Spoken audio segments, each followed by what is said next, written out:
Race 2, it was a very good result here, along with Beautiful finishing ahead. We've always pushed the limits to make ever better cars, to never stop innovating, to learn from the toughest challenges under the most extreme conditions. In these extraordinary times, we continue to learn about our people, our friends, our family. When this is over, we will all be closer, and together we will be back, faster and stronger than ever before.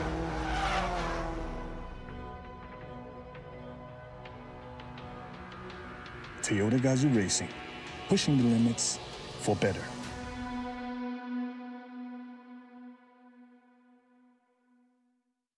Today, the legend is back in Malaysia. We bring you Toyota GR Supra.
Toyota, all about the drive.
th 17, and 19 placers from the qualifiers will be taking part in this Group B match. And just like in Group A, they're also going to be running 2 races, one in standard grid and one in reverse grid. It's going to be the same cars, the same track, the same amount of action that we're going to be seeing since Group A. I don't know about you, but we are coming to you live, and it's happening all here at the Toyota Malaysia headquarters in Shah Alam. It has been very amazing indeed thus far. It is a closed event, and of course we are going to be following. It's different. We would like to be engaging with you guys on the ground, you know, have an event in a mall or something, but considering what has been happening, worldwide developments as well as Malaysian developments here, we are have to follow a few guidelines as well as a few differences in terms of how we're going to be doing things, so we got to like maintain a little bit of our distances across each other here. But anyway, yeah, all jokes aside, what are you looking forward to in Group B here, Victor? Well, pretty much, I just want to see who are going to be the top 5. They're going to be going to the grand finals, and for that, you know, we're going to be in for a real treat because we've got some really good drivers in this Group B list here. We've got Taj Izrin, we've got Putra Azwira, we've got Danish Wiggins-Warren, we've got Rio Pandaskuma. Like, these are some of the top drivers in Malaysia that are taking part in this. So it's really hard to say like who's going to come out on top, because just based on the qualifying results alone, they're very, very close to each other. I mean, from like from P2 all the way to like P5, like they're within a tenth of a second when it came to the qualifiers. So you know that in terms of pace, these guys are very, very close to each other. So it's really going to boil down to how well they can actually manage the race in like a full race simulation like we're going to be running here in this group stage. I'm pretty excited to see what they have in store for us. I was able to talk to some of the drivers that are participating in this tournament, and they were all struggling for one thing and one thing only: consistency. So I think that's going to be the case, and they will have to be consistent across two tracks here that they are, two races, excuse me, that they are going to be participating in. And the first one is going to be Kyoto Driving Park, if I'm not mistaken. Yeah, Kyoto Driving Park, and then following that will be the reverse grid race in Suzuka Circuit.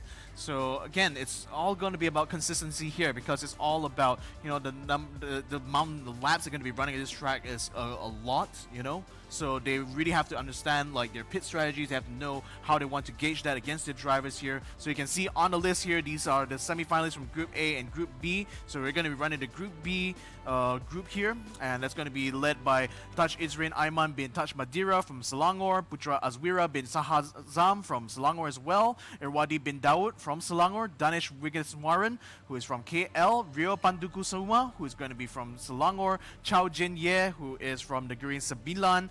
Then we got Mu Swan Jink, he comes from Pahang, and Chong Kai Chang from Selangor. Daniel Voon Ka Chung, he came all the way from Perak, so that's quite a long way from home there for him. And Haris Shami bin Muntasir will be the one rounding up the Group B here, and he hails from Selangor. Now, Right, so this is going to be the race point system here.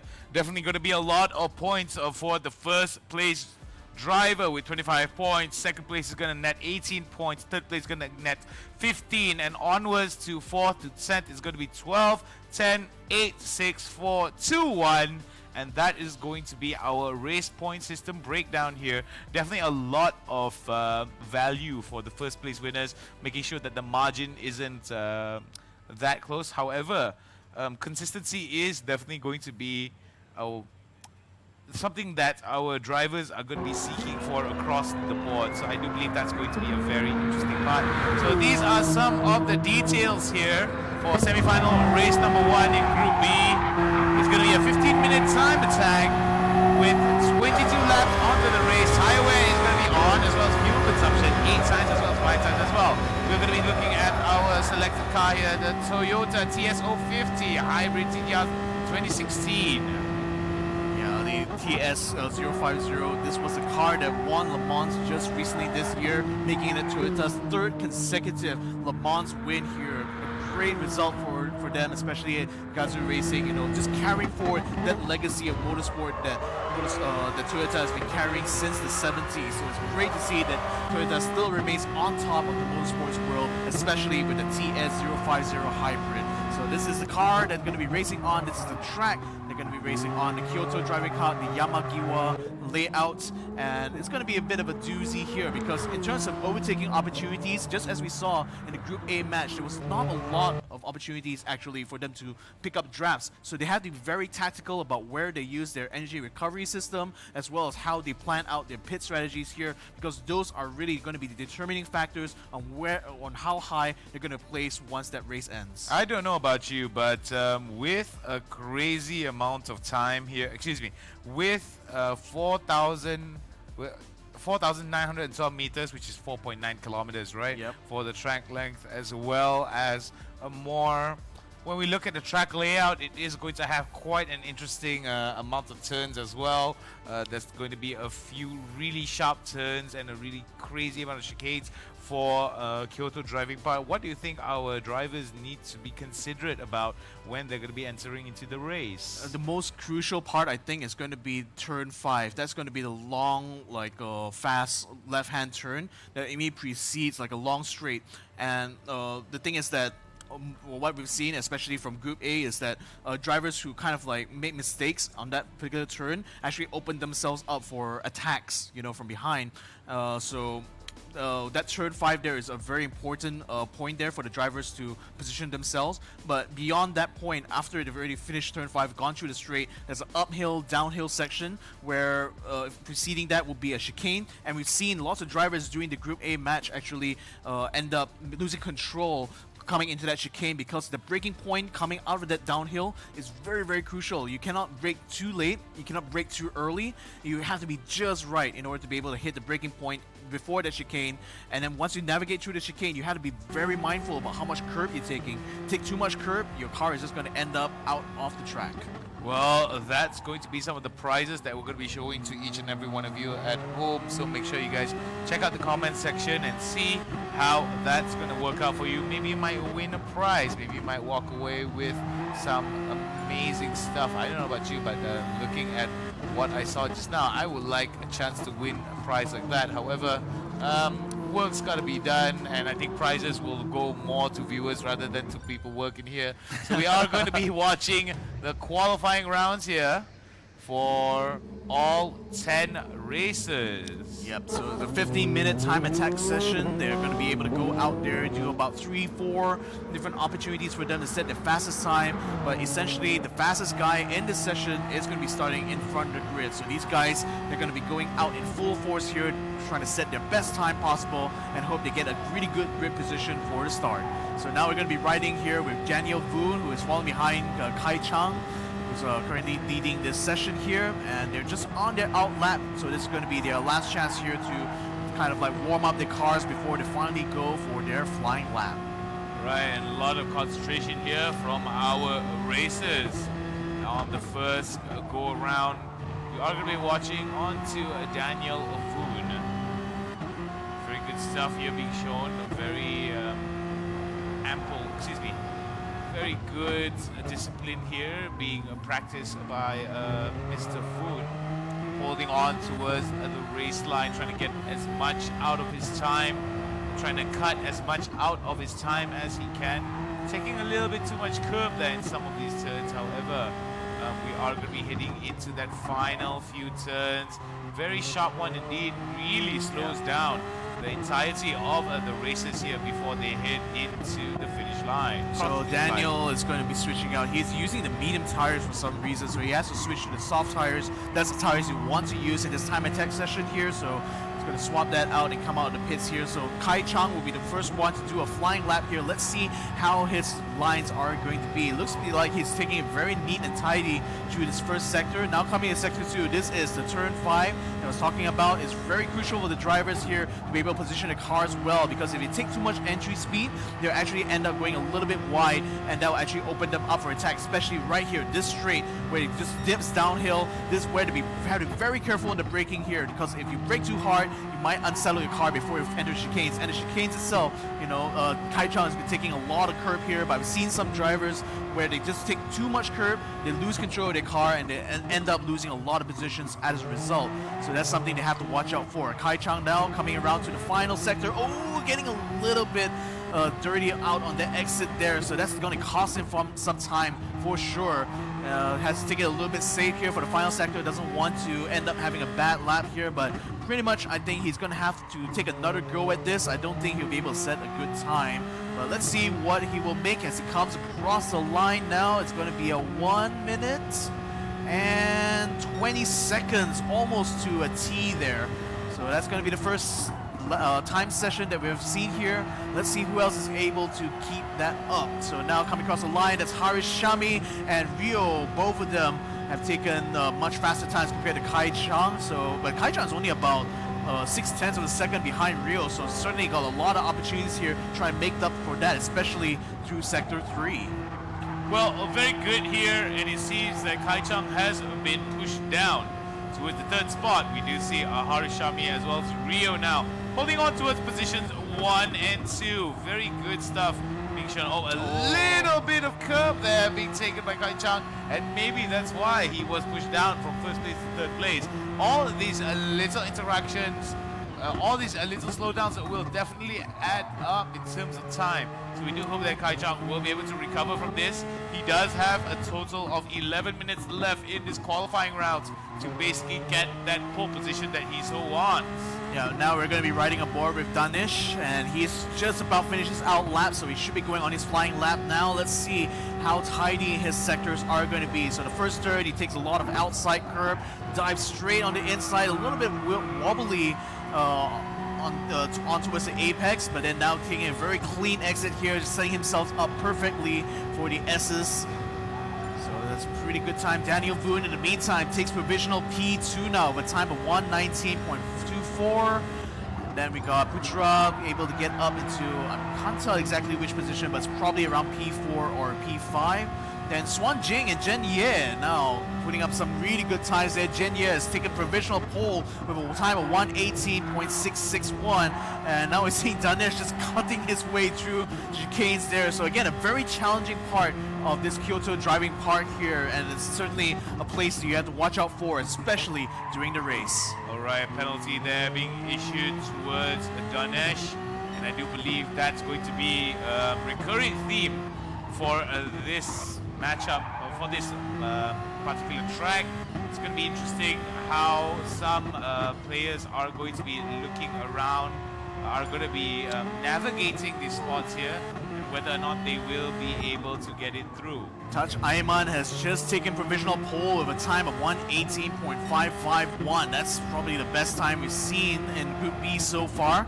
Still not the fastest time we've seen throughout the day here in the Group A match. The match is set at 1:17.8. So that's kind of like the par here, the bar that these drivers need to be able to meet here in order to prove that they are just as capable as the Group A semifinals. Well, there is 9 minutes and 15 seconds left. Going to be very interesting to see how all these players are going to be working it out. Taj Ayman now ahead by quite a big margin.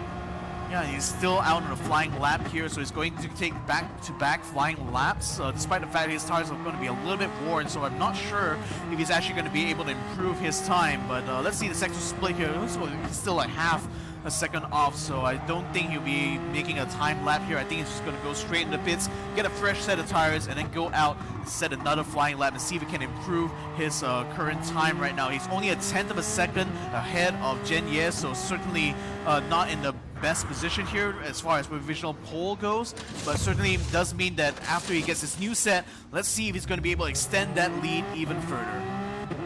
Yeah, hoping to see that lead get extended even further by Taj Ayman.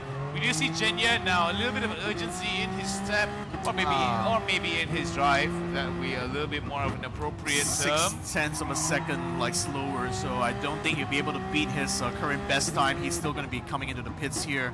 So that's the thing, is like after you've already gone out on your out lap and already set your flying lap, your tire's pretty much done by that point. So you have to go back into the pits there, you know, to get a new fresh set if you want to try to improve your time. And it looks like Jen Ye is still going to continue to be on the outside, so he's practically using this qualifying session as a sort of a practice run for him, because again, you know, you want to be able to get yourself into the groove, into the zone that you need to, because consistency is very much key for the race. Race management is an absolute must, because, you know, it's not going to be about, you know, how fast are you over a lap. It's whether you can actually maintain the gap or decrease the distance between you and your rival. That's really important here. All right, now looking at this, it's going to be the final it's going to be the final sector here. We're going to be witnessing from Jenya, looking towards getting into that S turn there. Very, very interesting approach here. No penalties and no nothing whatsoever, as we're going to be heading into the final few turns before he hits into crossing the finish line. It is all right. So for those of you who just joined us, remember, participate and win some amazing prizes. You can check out our live stream comment section to participate, and of course, terms and conditions apply.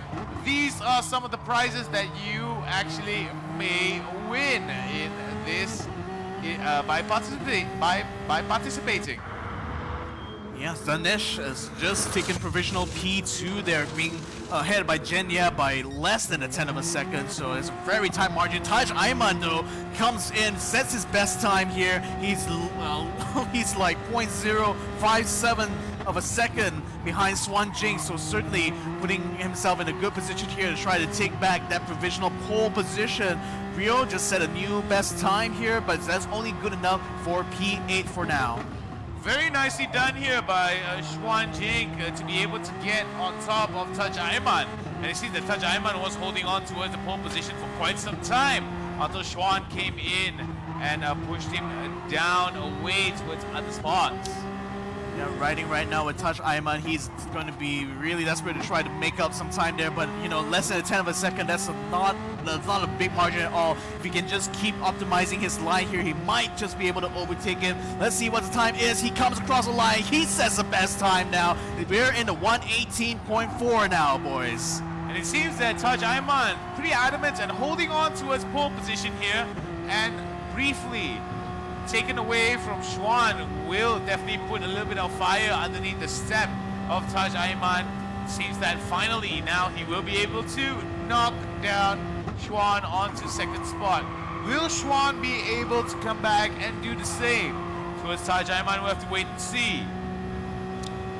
Yes, because Taj Ayman probably will be going into the pits. He certainly will have plenty of time to switch to a new fresh set and continue his chase here and still see if he can maintain that provisional pole position. Danesh is now gone into the pits, so he's going to be taking a fresh set now and doing another flying lap. Going to be interesting. So I just received word from production that we're actually going to be restarting the qualifying session. It looks like there were some issues here from the technical standpoint, so apologies for that. I think we'll have to take the results as provisional for now. We probably will be restarting the qualifying session later on. Yep, as we're going to be coming back towards our screen here, very unfortunate. It seems that technical issues will be forcing one of the players out of the game, so it is not going to be fair for that player, of course. We're going to have to go back to another 15-minute time attack. Nothing too detrimental here. I think a little bit of time is going to be taken away from us, but then, you know, it gives us a little bit more of a bigger sample set to work with. Well, if anything, you know, it's an extra practice session for these drivers anyway, because they're going to be able to use this opportunity here to get themselves into the zone, into the groove, because they really need to, you know, kind of like let flow take over their driving here. They cannot afford to, you know, be to kind of like try to put themselves on the edge too much. You have to kind of like settle in, get into a regular place, get into your rhythms properly, and then you will see that your consistency will improve from that point on. So I mean, again, it's a little bit unfortunate that we're gonna have to restart the qualifying session, so apologies to our viewers at home. You're gonna have to wait a little bit longer before we get to the start of the race, but rest assured, you know, once we come back into the qualifying session again, I think we're gonna be seeing a little bit of a shake-up there as far as the qualifying times are concerned. I don't know about you, but it looks like Taj Ayman has been holding on to that pole position, may look to be the favorite to walk away from this time attack run with pole position. However, with one of the races having been out of commission for that entirety, maybe he might be able to score in a better time. We'll have to wait and see. But looking at how Taj Ayman was driving it out, only a few times there were only a few instances where those times were basically taken away, I think, by Xuan Jing, if I'm not mistaken, right? Yeah. Xuan, yeah. So I think that's going to be something that is going to be showing itself, and maybe a theme here across Kyoto Driving Park. However, we shall have to wait and see what they have to offer, because until then, right, the qualifying rounds, the time attack qualifiers is sure gives an ability for us to get to know who's going to be in what position, sure, but all that matters is the race at the end of the day. Yes, exactly. And I think one thing that's also going to be interesting to note here is that so far, just looking at the best time alone, they haven't quite reached the best time that the Group A was able to achieve. During the Group A qualifiers, I can't remember who was it, but I think it was probably Arif Roslan. He was able to set like a 1:17.8, which was the fastest time we've seen all day. The fastest time we've seen so far here is only like a 1:18.4 or 0.3. 1:18.067. 067, yeah, so they haven't quite broke into that 117 barrier yet. But usually that only happens like towards the end of a session, and because we had to cut short this session here, so probably there wasn't any chance for anyone to break into that zone quite yet. But that's a kind of like tricky thing when it comes to qualifying. You know, as time goes on, as more cars go out on track and do their own flying laps, the conditions of the track starts to improve, because for one, the racing line gets cleaned up a lot more. You'll find that the tires will be able to heat up much easier, and towards the end of the session, especially, you know, your tire grip is going to be pretty much optimal. So that's the point where you start to see these guys start to break like lap records, start to push into like the higher end of the time attack spectrum. So that's why like it's so crucial for you as a driver doing a time attack session to kind of like time your like pit stops as well as like your like flying runs to ensure that you'll be able to come out and set a good time just right towards the end of that qualifying session. And I do hope to see a little bit more competition here across the board from Group B. Group B, if I'm not mistaken. Yeah, Group B. And I do believe that we may actually go back into it in a while. I don't know about you, but there are going to be requirements here in terms of when the race is going to begin as well. There has to be at least one minimum pit stop during any time during the race, and of course our racers are only allowed to use a racing medium or racing hard compound tires during the race. However, during qualifiers, I don't know whether there's the same restrictions. No, with qualifiers, they're free to use whatever tires they want. They all pretty much will use the soft tires anyway, because it's the fastest tire.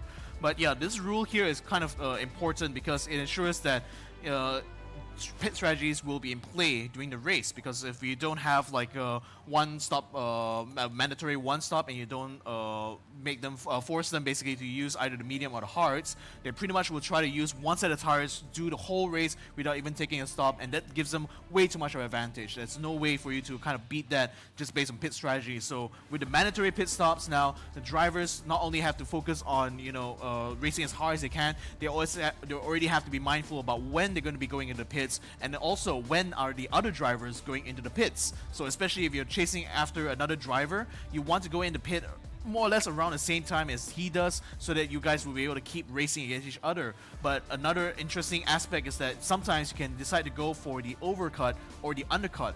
So an undercut basically is if you go into the pits earlier, so you get a fresher set of tires, so that you'll be able to catch up to your rival just because you have a little bit more grip in your tires. The overcut is if you stay out of the pits, let your rival go into the pits first, and then try to use the extra lap or two to try to extend a little bit more lead before you finally have to go in and swap out your tires. So these are the kind of variables that the drivers will have to keep in mind, and certainly it will make the races much more interesting to watch, because it's very hard to predict under this kind of format who is actually going to be able to stay in their positions, because it can always end up being mixed up once the pits come into play.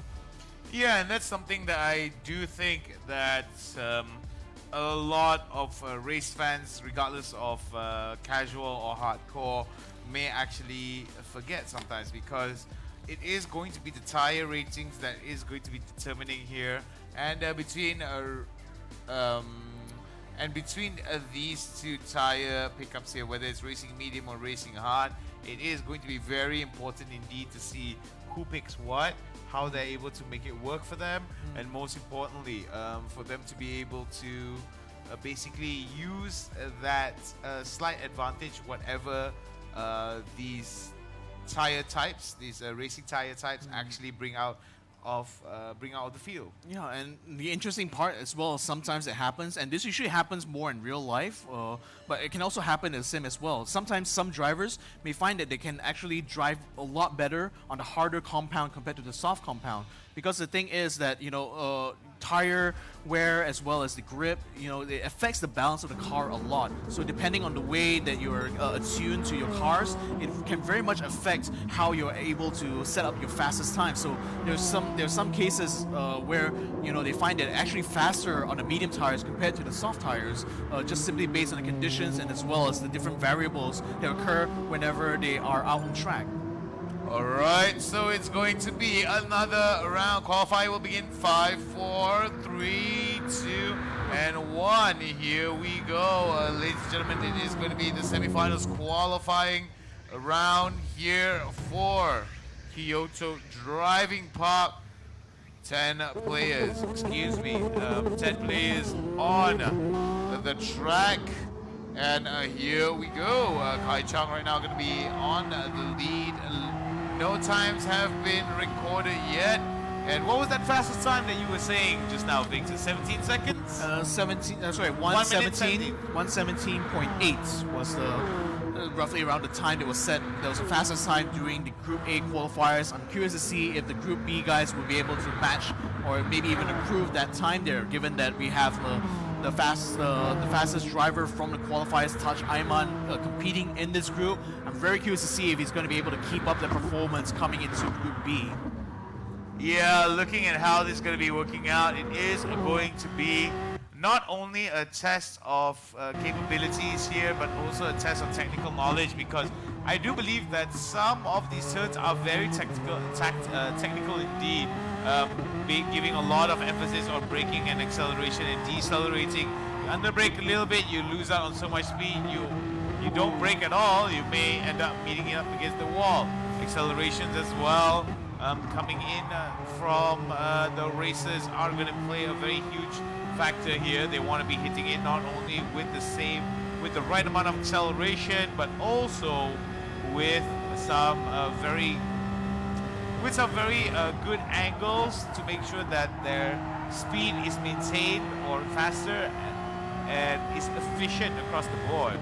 Yeah, so now Kai Chang and Wadi Daud are out on the outlast. I think Kai Chang took a slowdown there, so I think he's not actually going to be going for his flying lap quite yet. So Wadi Daud would be the first one to go out and set a fastest time. We're going to be curious to see what time he's going to be able to set. Didn't quite catch what time he set before we had to remake the qualifiers. So really curious to see what he'll be able to perform here. Now this is the very crucial section here. One mistake in this part here, they're going to easily lose up to 4 to 5/10 of a second just because you can't get a good exit out of the chicanes. So Awadi Dawa is just taking it very nice and tidy through that whole third sector. Now it's going to be coming up to the final sector, very nice and clean as well through the hairpin. So I think he should be on for a pretty good time, staying under a minute now before coming through that third sector. So let's see how he handles the last few corners here. Final corner coming out. Yeah, that's pretty good and tidy, taking the inside line nice and clean. Now coming out to the final stretch, this is just where you go full gas until you reach the start-finish line, and that's a 119.5. Certainly a beatable time here, and one that Wadi Dao would certainly want to try to improve on. Well, what's good to note here is that Wadi has set the benchmark here, but it seems that Putra Azwira was able to push down onto Xuanjing and push him down a little bit. We do see that times are going to be in the best of 119. So everyone has got to beat that, and I think Taj Ayman was able to come back into this with 118. Don't know whether or not we're going to be seeing 117, which was the best time overall, right? Yep, so Taj Ayman has just set a new qualifying time, 118.9, puts himself up into provisional pole. Right behind him is Harish Shami. He set a 119.1, I think. So that was just about enough to stay ahead of Irwadi Dawood, who is now pushed down to P3. So Putra Azwira, as we're riding on right now, is coming out and setting up his flying lap. So I'm going to be curious to see what time he will be able to set. One thing that the drivers here will have to bear in mind, especially in this qualifiers and also during the race is their energy recovery system. So if you look at the bottom left corner, you can actually see the battery level that's being stored by the car. That actually goes to their hybrid motor. The electric motor that's in part of the hybrid power unit, and that is actually used to increase the amount of power they can use during acceleration out of corners, and especially to hit the top speed during the straights. So now looks like Putra is going to be able to set a good time here, but it's only going to be enough for P7 at the moment. He's going to have to go for another run here if he wants to get into the top 5. Jen Diaz also set a time of 18.9, so that's only going to be enough to put him up into P3 ahead of Daniel Voon, who also has knocked Harishami all the way down to P5. Touch Ayman is finding himself again locked into battle with Xuan Jing. Again, before we reset the qualifiers, the two of them have been exchanging best times, and it's great to see that this pattern is going to be continuing on through this qualifying. 10 minutes left on the clock. It's definitely a lot of time here for Xuan Jing and Touch Ayman to continue setting fastest times. So this battle for pole position will still continue on. All right, with 10 minutes left, signifies that there may be at least 9 rounds, 9 completion of the track that they can actually make here before they get the best times out of the qualifiers. So I do think, very nicely done here from Harishami, taking in some of these some of these corners here, some of the chicanes with a high amount of speed as well as a good amount of control. Yeah, while we were riding aboard with Harishami just now, Rio has just set the fastest time there of 1:18, so he's going to be up all the way in provisional pole. Danesh as well has just set a really good 1:18 time as well. That's put him perfectly in front of Xuan Jing. So now it's going to be up to both Xuan Jing and Touch Ayman to try to set an even better time. But the thing is, it should be only just about coming out of the pits, so they're just still on the out lap. It's only going to be the next lap onwards they're going to be able to see them start to challenge the provisional pole sitter and P2 holder. Alright, so looking at how this is going to be working out for Danesh, we do see Rio now going to be in first spot in terms of his timing. I think it's going to be 1:18.600 being set here. Danesh getting a better time. Across the board, we do see from the perspective of Xuan Jing heading into the final few sectors. Yeah, he's on his outlap right now. I'm seeing that I'm going to want to see if he's going to be able to store enough battery power coming out of that last turn there. So again, he's going to have to take it slow. You can see him coasting a little bit. He wants to build up that battery meter just full enough so they can accelerate out of this final corner and get the top speed by the time he reaches turn 1. So perfect management there. Let's see if he's going to be able to set a good flying lap here. We're going to continue to ride on board with him as he goes out on his flying lap. Xuan Jing now coming through turn 1, taking it a little bit wide, but again, he's just trying to maintain a good average speed through turn 1. Now going through the S's, he needs to keep it nice and tidy through the sector here, not take too much curb, don't try to unbalance the car too much, and set it up perfectly for turn 5. Now this is going to be important for him. Takes a little bit of outside curb, maintains a lot of inside, a lot of average speed through the corner, keeping it just above 250 kilometers per hour. So that's pretty good here for Xuan Jing. So he's already improved his time by 1/10 of a second, coming through chicanes, keeping it nice and clean as well, just taking the smallest amount of curb there, but just enough to ensure that he has a good line through that chicane. Now Danesh is just, Taj Ayman has already finished his lap here. It's set at 1:18.3, so the pressure is certainly on for Xuan Jing. He's only about 1/10 ahead of his current time now, and so he needs to make up a lot more if he wants to have any hope of starting in the top 3. Well, it is going to be very interesting to see how Xuan is going to be pushing it out. What's that first spot, that coveted first spot that a lot of our racers are going to be competing against each other during this qualifying round.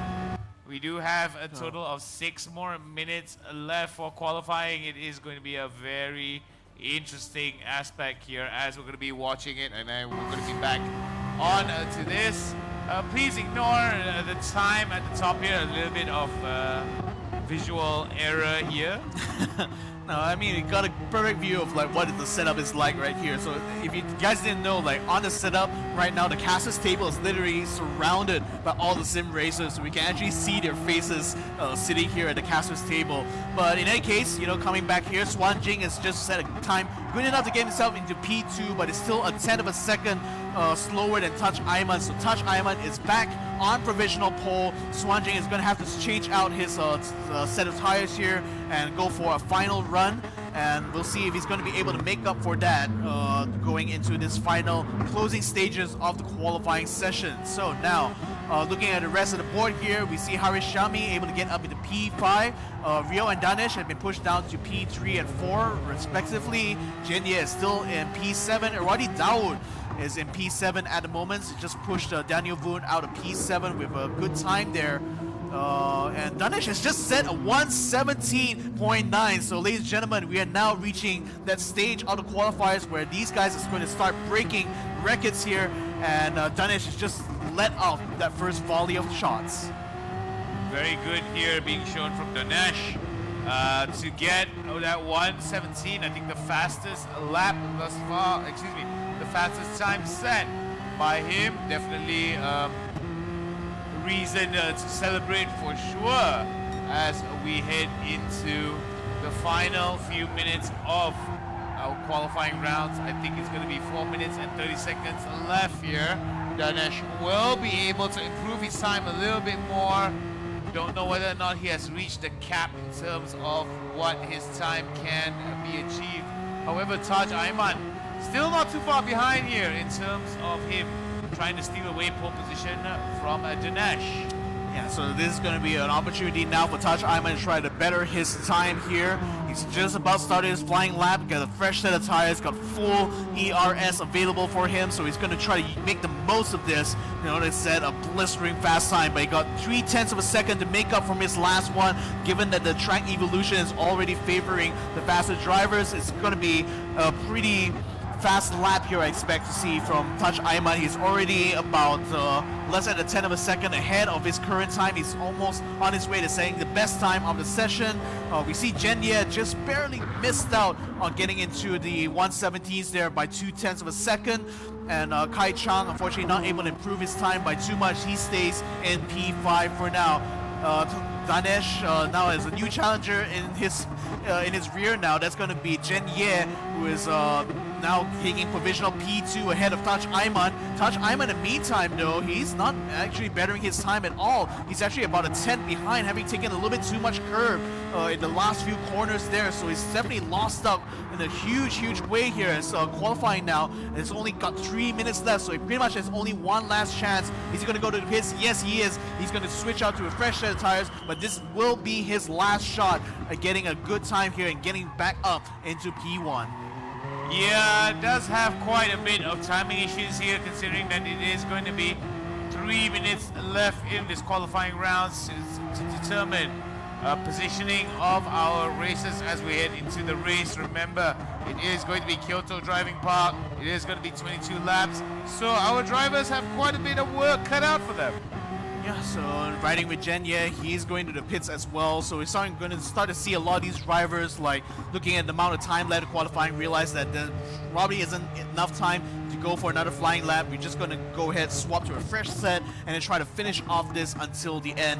So we're just going to start to see a lot of these guys try to push the limits of what the cars can do, because now it's going to be the point of the race, point of the track where the grip is optimal. Those guys who have the fresh set of tires will certainly get a huge advantage now. So we are seeing Danesh now just finish his out lap. He's going to be going out on a flying lap now. Let's see if he's going to be able to extend his lead here, which is right now about 0.3 of a second ahead of Jen Ye. And he's still going to be trying his best here to improve that time. He's already improved it by a 10th of a second through Sector 1, so I think he's pretty much halfway there in order to try to improve his own original time. Well, I like what I'm seeing here from Danesh. Talk about a Casus curse right there. Right? It seems like commentary curse is still very much real, regardless of whatever title that we work on. Just as Yeah. we give a little bit of praise, Danesh loses a little bit of control. Hopefully, we'll be able to. It won't put his time in a detrimental position. We do see that it is most likely going to be Danesh here as 60 seconds left. Doubt there is going to be any changes here as we're going to be heading into the race relatively soon. Victor. Yeah, well, Rio has just been able to get up into provisional P2, having set a 118.1, so that puts him in a very good spot here, but is still not able to break into the 117. It's only Danesh is the one so far is able to do that. Harishami is just set a 118.192 as well. That's going to be good enough for P3 at the moment. Rio now is going to be going into the pits. I don't think there'll be enough time maybe for him to get a flying lap. I mean, we'll have to see. He's going to get a new fresh set of tires, a bit of refuel. It's just about enough time for him to get out and do one last lap. One final lap for Rio, hopefully. Maybe he might be able to get it. No, I don't think so here. I don't know. Like, honestly, he still has to finish his out lap first, so I don't think there'll be enough time. He's just going to use this as a bit of a practice, just leading up the race, just keeping himself warmed up and ready for the actual race itself. Taj Ayman, in the meantime, has just taken P1. I can't quite see what time he has set, but it's just knocked Danesh out of that provisional P1 position, so it looks like the two of them will probably be starting on the front row unless someone else is going to be able to set a much better time. Rio's still going to be in provisional P3. We're looking right now at the setup here, and you can see like all these drivers are on ground playing live with each other here, so you know that the competition is certainly going to be fierce in this Group B matchup. So we're going to be going to closing moments of this qualifying session here. Really curious to see what drivers are going to be able to improve their time. So we're starting to see them finish up this qualifying session, and hopefully we'll be able to bring you guys the full leaderboard once all the results are through. So here we go. We're going to be riding on board with Rio. He's currently in provisional P4. He'll be coming across the line. Not going to be enough there to be able to beat the time. So he's going to be staying in P4 for now. Taj Ayman is going to be starting in the first row. Danesh is going to be starting alongside him. Swan Jink is going to be in the second row alongside Rio. And Harishami and Jen Ye will be filling up the third row there. And that should be signaling more or less the end of this qualifying session. All right, as we're going to be seeing how this is going to be working out. Taj Ayman on first position. Danesh, Schwanjing, Rio, as well as Harishami are going to be your top 5 races within the grid. Yeah, that was a 117.796. I mean, man, that's actually faster than the lap times from Group A. So certainly Taj Ayman has brought it up another notch here. Really great to see that. We're going to be jumping straight into the race right now. It's going to be a standing start with a false start check, so these drivers are going to have to make sure that their reaction times are on point, because this start here could be very crucial for their championship chances here. So Taj Ayman starting in the front row here alongside Danesh. We got Swan Jing and Rio in the second row, Hamishami and Janye in the third row. Let's go ahead and see how this start will go. Drivers are revving up, getting ready, waiting for the lights to go out.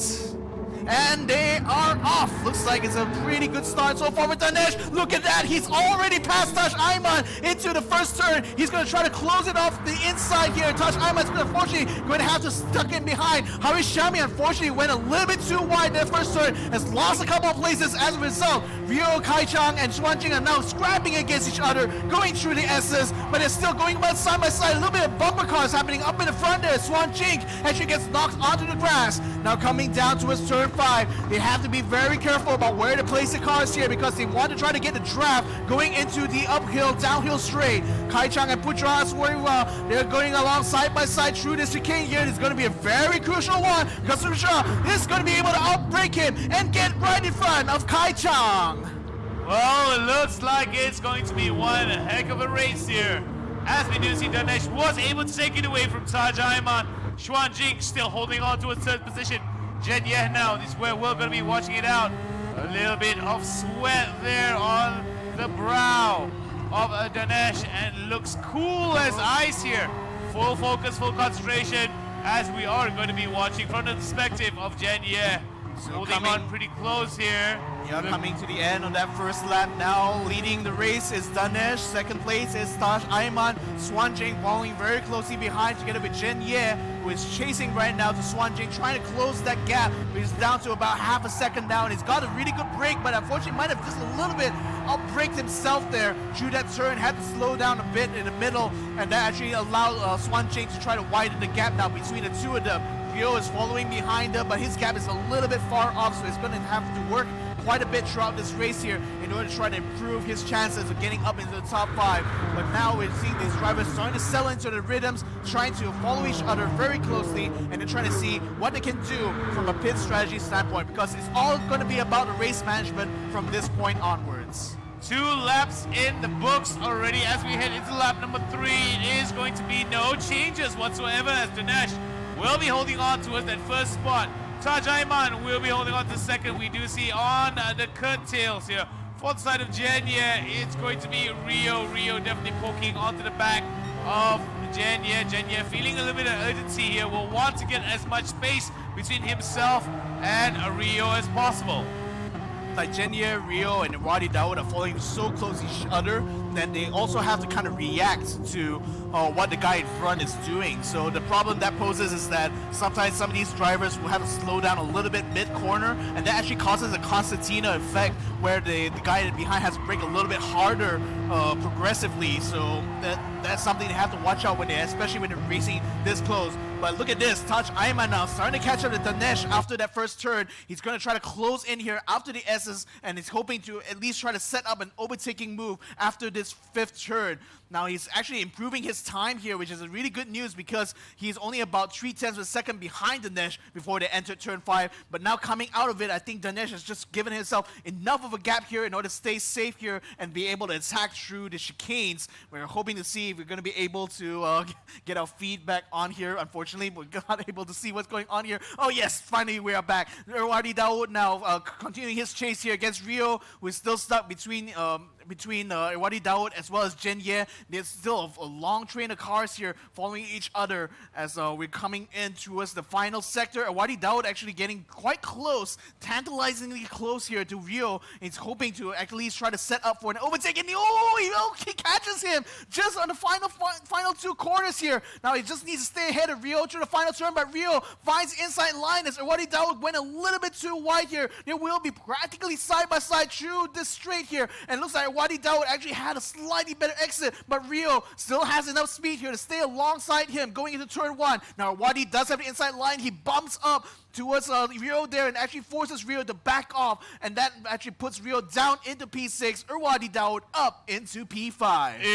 Wadi Dawood stealing away position 5 from Rio, and it seems that it is going to be a very interesting turn of events here as Wadi right now looking towards closing the distance between himself and Jenya. And Jenya looking towards pressing the action on to Xuanjing. I do like what I'm seeing here from Irwadi Dawood. Could be that he does have aspirations for first place or a podium finish here, but standing in his way, or driving in his way definitely, is going to be Xuanjing as well as Jenya, who are 3rd and 4th respectively. Yeah. Very impressive coming in from Irwadi Dawood, holding on towards that line and making sure that door was shut for Rio and was able to steal away the 5th spot. But a lot of it was just basically capitalizing off a mistake that Rio did in that final sector. So really it was just a good opportunity that just suddenly opened up there for Wadi Dawood, and he just went for it, just fully sent it through that final corner, and that allowed him to upgrade himself into a P5 position. So certainly well done there for Wadi. In the meantime though, the race in front is still looking very, very close. Danesh and Taj Ayman still maintaining about a half a second to a 1/3 of a second behind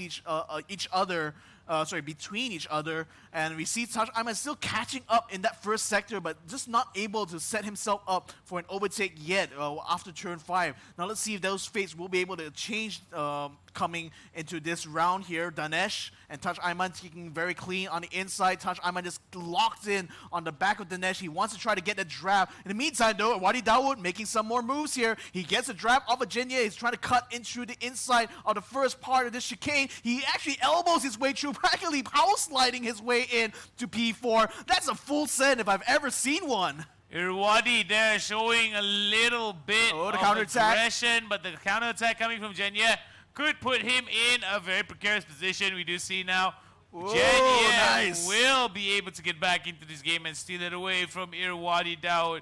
Fourth position exchanges hands again and returns to its original owner in the form of Jenya.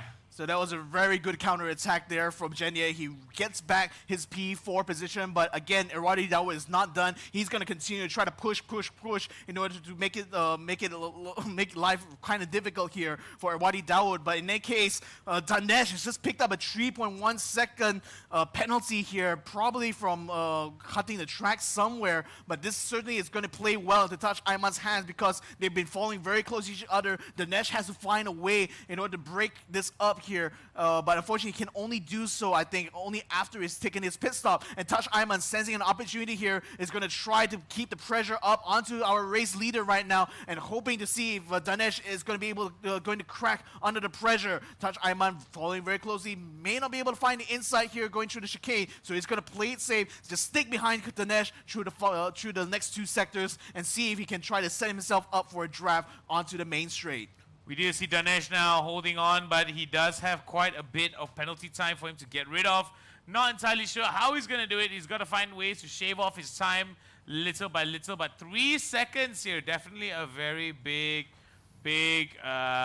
number to get rid of. But he was able to get a 0.3 away already. So that's going to be a good sign for him. That's a nice setup there from Touch Ayman. He's very close to Danesh now coming down to this main straight. I think Danesh is going to go straight into the pits now. He's going to try to break off this engagement here and try to make this pit race here between him and Touch Ayman. So Danesh going to be coming out of pits. What tires is he going to be picking up here? Didn't quite see, but I think it could be. Oh yeah, it's going to be the soft tires here for Danesh. So he swaps out the softs for softs and he's going to try to run for another stint here and hopefully be able to get rid of that 2.8 second penalty that's right now hanging over his head.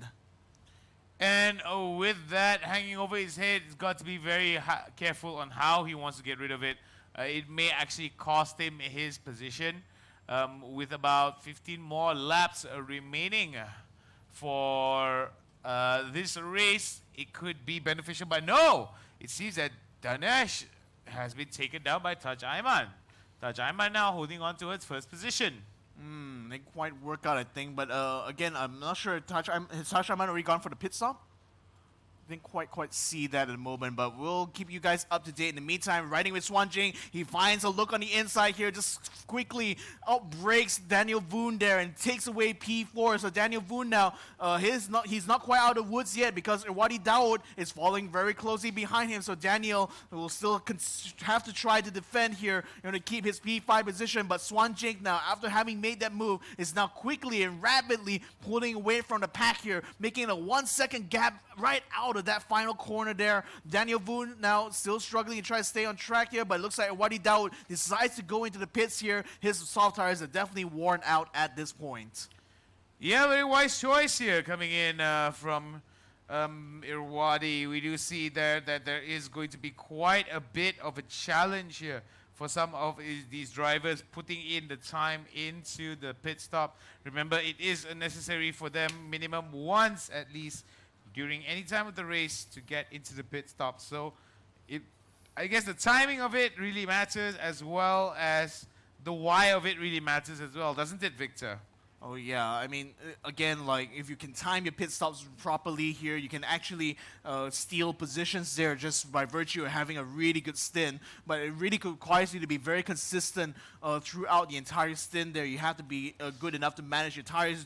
Don't push them too hard. Make sure you keep the tire wear to a minimum, and as well as make use of the ERS to patch up some of the mistakes that you might make throughout a lap. But it's all this kind of management that the drivers have to be proficient at if they want to have a chance to get into the top 5. So this is the perfect kind of proving grounds for these guys to actually make use of the pit strategy. So Touch Ayman now finally going into the pits. He was using a soft tires. Let's see what tires he's going to be using as it comes out. Danesh and Swan Jing now coming out of the will be staying out on track. So Danesh now inherits the lead here, but it's only a 5-second gap between him and Touch Ayman. Certainly one that could be overcome here if Touch Ayman can actually catch up more in terms of pace. But Swanjing, who has been out for quite a while here, even though his tires are a little bit worn, he's still able to keep up with Touch Ayman, who is just fresh out of pits. Now you have to remember, even though the tires are still fresh, they're still not quite up to temperature yet. So Swanjing just has a very narrow window now in this lap to try to keep close to Touch Ayman and hopefully be able to catch him once they come to the main straight. So this is going to be a very crucial battle right now for P2, because this potentially could give a difference of about 5 points, which is very significant, especially in a 2-race semifinals championship like this. And looking at how Xuanjing right now trying to put as much pedal to the metal towards Touch Ayman. We do see Touch Ayman holding on towards the front end of, the second place placing of the grid. So I do think that this is going to be very interesting how Xuan is going to navigate into it. Now looking at Daniel Vun, going to be fighting off against Rio. It seems that wants to get rid of Rio and tries to get that position away from Rio. Yeah, Daniel Vun had to give a little bit more space there to Rio there, because Rio braked a little bit early going into that final corner.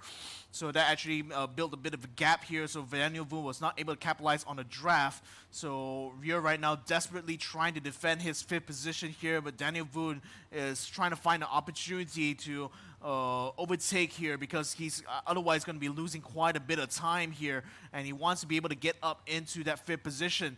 Now, in the meantime, though, as far as the rest of the grid is concerned, Jen Ye and Swanjing are going to be in P3 and 4. Harish Shami still in P8 at the moment. Kai Chang in P7. Daniel Vun now having a very good draft onto Rio, but probably not enough here to make an overtake on the chicanes. He's going to go around the outside, but he doesn't quite find an opening here from Rio. Rio just able to position car well enough through the chicanes there to prevent Daniel Vun from finding an opening. So Daniel going to continue to keep the chase onto Rio. Now it's going to be interesting to see what will unfold here for the final corner, because remember, Rio braked a little bit early through that final corner, and Daniel Vun had to slow down his car a lot harder in order to avoid getting a collision. Now let's see what happens here. Rio and Daniel Vun now coming around that final corner. Oh, Daniel keeping it very nice and tidy there. Right up against the back of Rio. He should be able to get a draft on the main straight, but will it be enough though? He didn't quite save enough battery power, so it pretty much will run out by the time he gets to the end there. So he is not going to be using his RS. He's going to try to conserve as much energy as possible, but he's going to follow as close as he can to Rio. Hopefully build up enough battery to try to set up an overtake immediately after turn 5. Well, it seems that there is going to be a little bit of sneaky tactics there being practiced by Rio, if I'm not mistaken. Very nicely done, as we do see Putra Azawira as well as Irwadi Dawud going up against one another. Both of them, one is looking to take away space while the other is looking to maintain space. Yeah, that's a 2.2 second penalty there for Harish Shami. So he's going to have to try to get rid of that. But in the meantime, Putra Azwira, he came out of pits and he's in 10th position right now, just behind Wadi Dawood. So he's going to try his best here to make the stint work. But the thing is that, whoa, look at that. His tires are actually completely worn out. So apologies for that. He didn't just come out of pits. He's been out on the track for quite a while. And then unfortunately, it doesn't seem to have the pace here. So he's going to have a lot of work ahead of him after this stint here, if he wants to try to make it all the way to the end. So trying to pit in the midpoint here, I think, has not really worked out well for Putra Azwira. I think he might have to go and change up to a brand new set quite soon. Yeah, hopefully that particular set will actually help him out. Danesh will be able to get back into this and score a very big lead here, but still has the penalty, still withstands here. 3 more seconds of overall braking and it should be fine.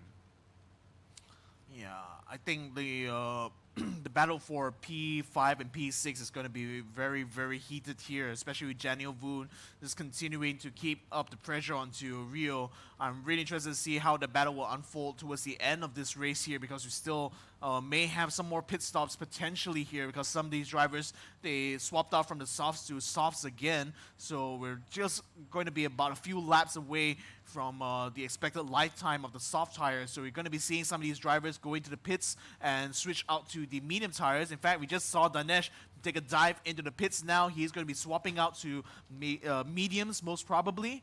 So Taj Ayman will be inheriting the lead as a result, but he's also on the soft tires here, but he did start on the mediums, I think, so he should be able to continue for a little bit, one more stint here. So Dinesh now should be coming out of the pits. He comes out in P5, actually splitting both Rio and Daniel Voon, so he's finding himself just caught up a little bit in this midfield battle. Yeah, looking at this, it seems that Dinesh does suffer quite a bit here.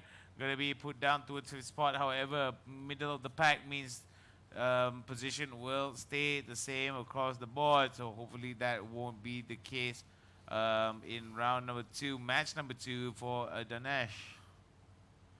Yeah, so Putra Aswira now able to get himself up into P9. Erodi Dawood is down into P10 here, so he's going to have a lot of work cut up for him. But we still have at least 9 more laps to go, so there's still plenty of time for some of these guys to start to make up on pace. And especially for those guys who've been out for a very long time, especially Putra Aswira, he's certainly long overdue here for a tire change. And he's been making this soft tires try to last for as long as possible, but I'm not sure if that's the right strategy to go with here because he's losing a lot of time over a period here. He's basically been able to only average like a 120 when really you should be setting like a 118 or 117 on a fresh set of soft tires. So it certainly degraded his performance here by quite a significant bit, but he's still continuing on with the soft tires despite this little handicap.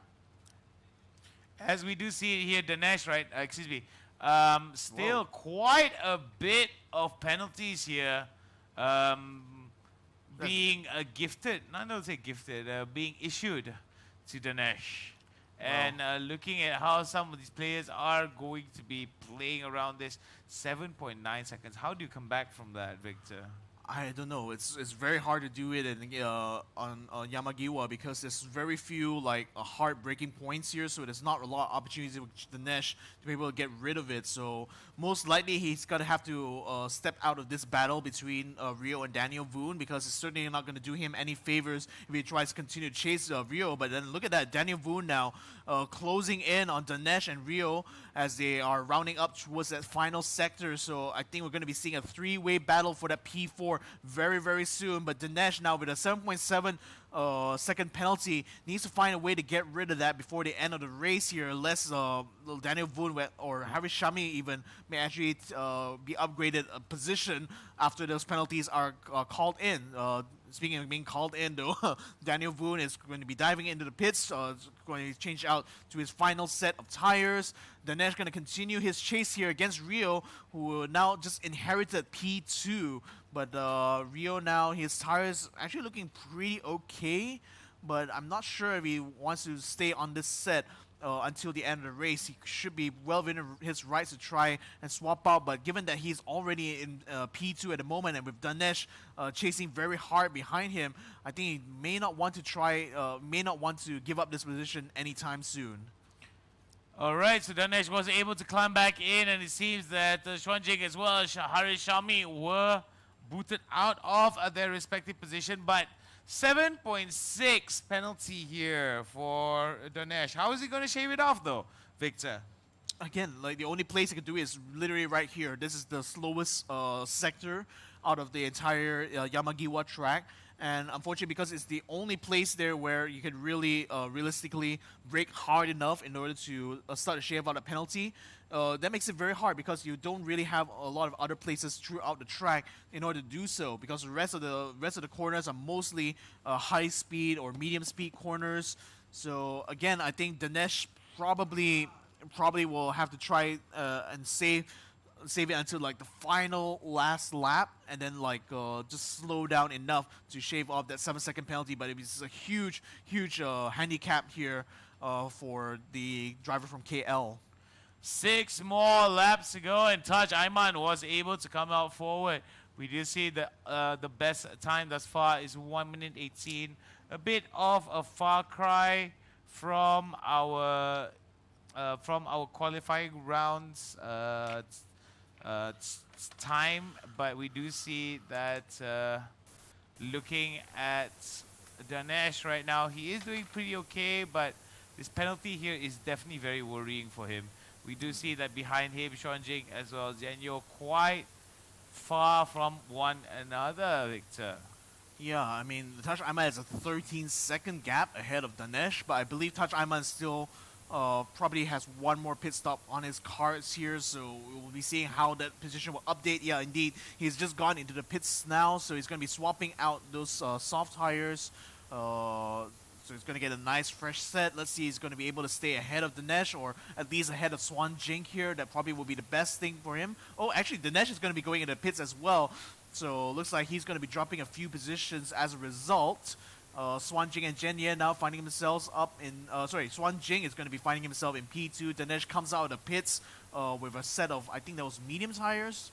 Or I think Touch Ayman had medium tires. It looks like Jen Ye will still stay in P4, but he has a 1.6 second penalty here, so, well, that can't be good. It's never good. Looking at it, see the Danesh right now increasing the number of time that he has to take, that he has to shave off due to penalty.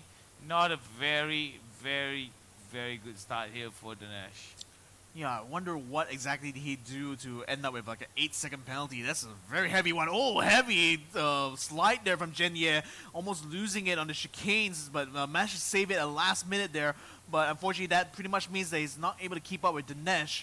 But the thing is, he just needs to stay within like 8 seconds of Dinesh here, and he may be able to take a podium position here just by default, especially if Dinesh is not able to get rid of that penalty by the end of the race. So this could actually still play in well to Jen Ye's hands. He just needs to be able to manage his race pretty well. Touch Ayman now still in the lead now, only having a 4-second gap ahead of Swan Jink. So he looks pretty set right now to take the win on this first race here with only 4 laps to go here on the Yamagiwa track. And Swan Jink is still going to be a long way for him to even think about trying to close in on that. So Touch Ayman basically has a very comfortable lead. He should be able to manage this until the end. What I like about Xuan was how he was able to slowly but surely work his way to Danesh. Danesh only saving up 0.1. Jen Ye as well. He does have a penalty of 0.12, actually 1.2. So that's going to definitely play a huge factor as we head forward. As we do see here, both these. Yeah. Well, Daniel Wood and Rio have been scrapping all throughout this race here, and like at this stage now with like 4 laps to go, this is no different. They're still about a second apart from each other, so Daniel still has plenty of opportunities now to try to catch up to Rio. And given that there should be no more pit stops on the cards for most of these cars here, it should pretty much be a scrap until the end here. But the thing is that Daniel Wood is not exactly making up enough time here, especially against Rio. He's still that gap is now widening to a 1.2 seconds, so it's certainly not looking good for Daniel Voon if he wants to be able to get up into P5. He needs to be able to step it up and hopefully get a much better run out of these final few laps. As we do see it here, three more laps left. Oh my goodness, Jen Ye now. Oh, I thought that was 9 seconds. Luckily enough, it was only 900th of a second. I do think that that's going to be a very interesting one here, as we do see coming in from the side of Jen Ye. He does have to shave off a little bit of the time. In front of him is going to be Danesh, as we do see that it is going to be a good one here between these two drivers. But Danesh will have to give it up here, as Jen Ye is slowly and surely trying to pick up.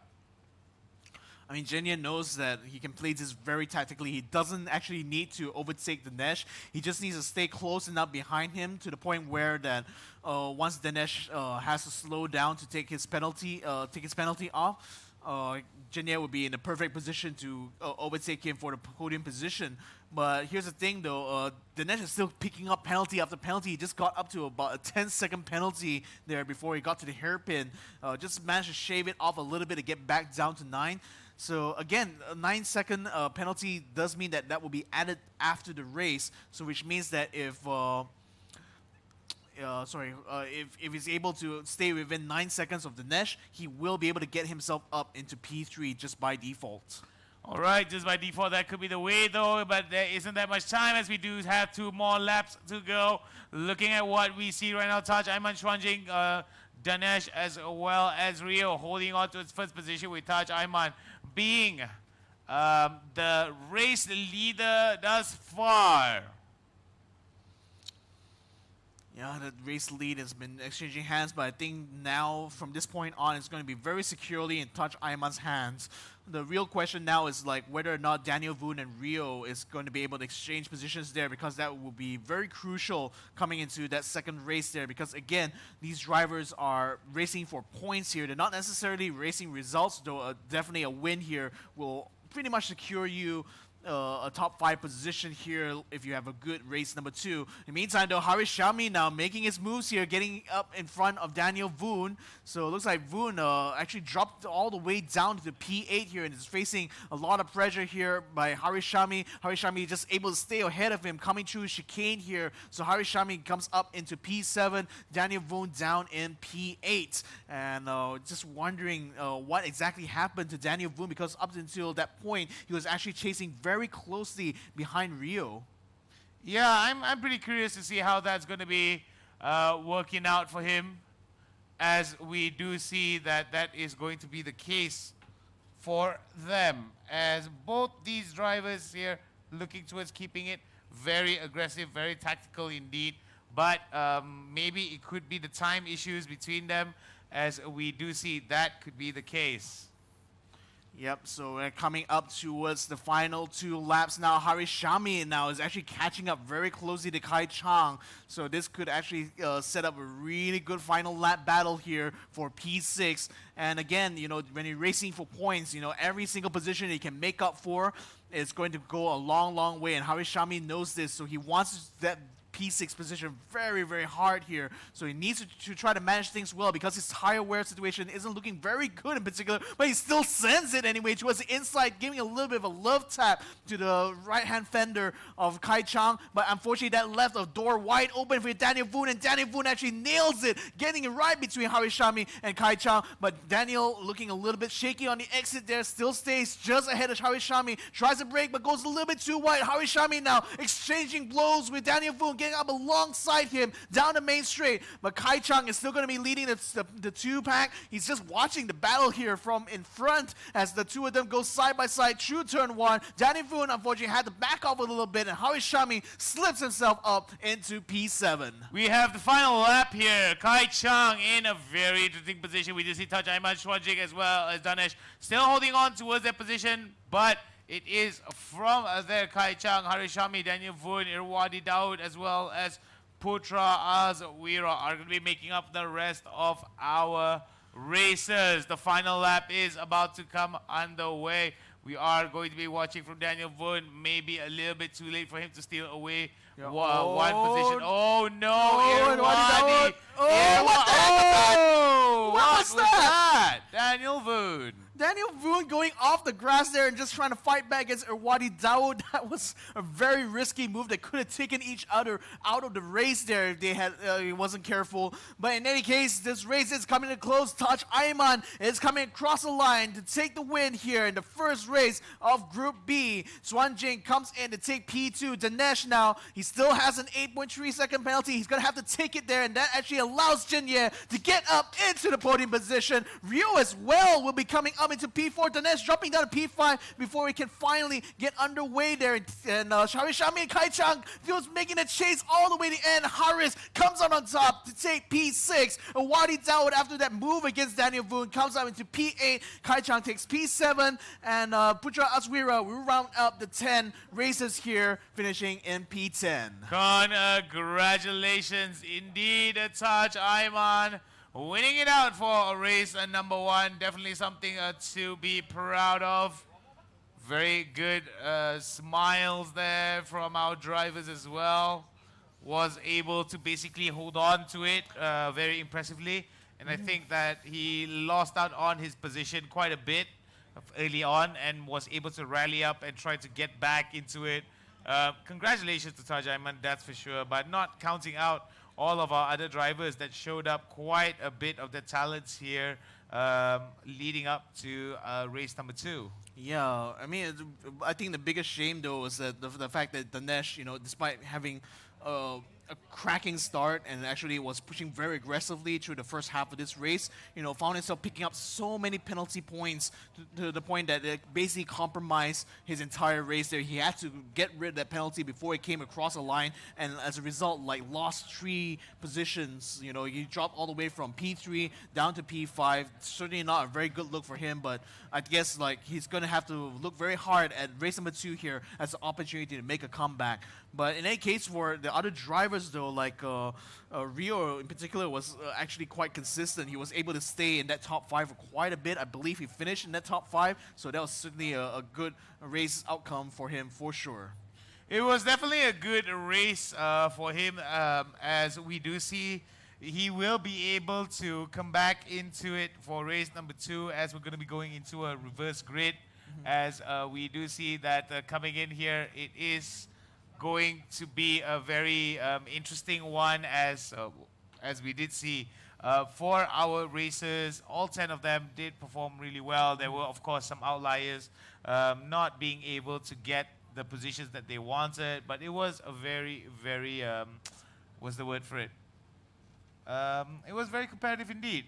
Yeah, so looking at the overall standings right now, you're seeing them on screen. So Taj Ayman able to get the win, Swan Jing in 2nd place, as well as Jen Ye inheriting that 3rd place there from Dinesh, who unfortunately had to drop all the way down to P5. Rio rounds up the top 4, taking P4. Harish Shami actually able to climb himself up despite an abysmal qualifying, gets himself up into P6. So well done to him. He's made up a lot of places as a result. Kai Chang gets P7. Iwadi Dawood, such a shame to see him in PA. He certainly could have done better. I'm hoping to see that he comes back strong in the next race. Along with Daniel Voon, Daniel Voon lost so much grip at the end there. His tires were basically worn out at that point, so he couldn't really bring the battle there to both Kai Chang and Iwadi Dawood. And then, of course, Putra Azwira, so unfortunate to see him at the back of the grid here. But the good news for him, though, is that he will be starting in front in race number 2. So I'm hoping to see that he'll be able to pick up a lot more points when we come back for race 2.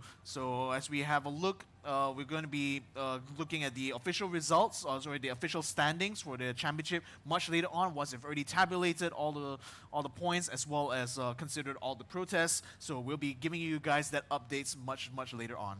So, any other things that you would like to say before we go on a short little break? And then we do, I think, have a talk show after this, if I'm not mistaken. Oh yeah, right? we're going to have a talk show with some of our local our local esports team, Team Bosker.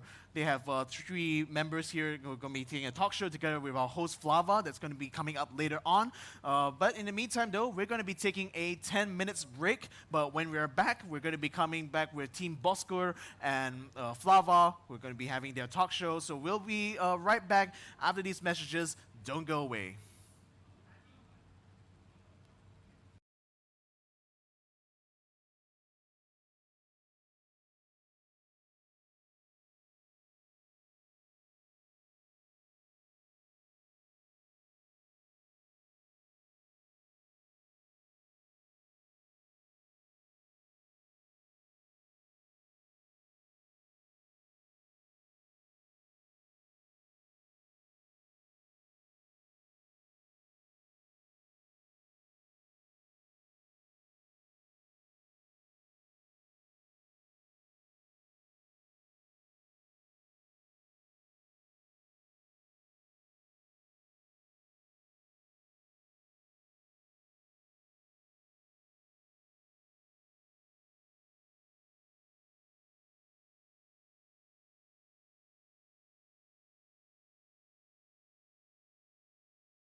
Go.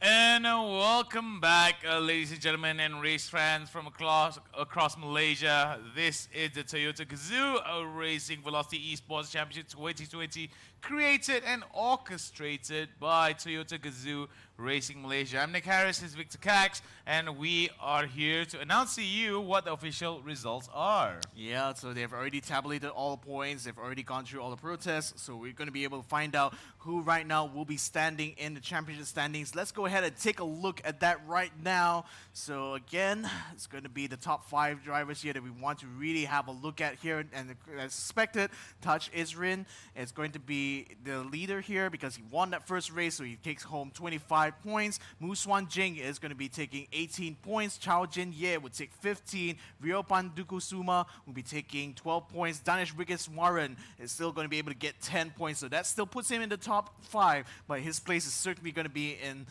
jeopardy, especially from the other guys who are running up the list here. Harishami bin Mutasir is going to be taking 8 points. Chong Kai Chang will have 6 points. Irwadi bin Daud will have 4 points. Daniel Voon will have 2 points, and Putra Aswira bin Shahazam will have only 1 point. So this is the standings as it goes right now. Later on, when we go into race number 2, we're going to be going in a reverse grid format, and that's going to certainly throw a lot of things topsy-turvy there, because now the drivers who are leading the championship board are going to have to fight their way up and try to get as much positions as they can in order to secure themselves that top 5 spot. So certainly things are not quite settled yet, you know. We still have race number 2 to go for, and we still it's only after that we will find out who will be the top 5 from Group B who will be going to the grand finals. I'm pretty excited to see what the reverse grid is going to do to our top races. It can be very interesting to note that with the reverse grid, those that finished last place at the lower 5 is going to be flipped over, and they're going to be the top 5, and then the top 5 is going to be at the lower 5 now. So I don't know about you, but that's going to mean that someone like Taj Ayman is going to have quite a bit of issues here, especially considering that there is going to be a lot of obstacles ahead of him moving forward.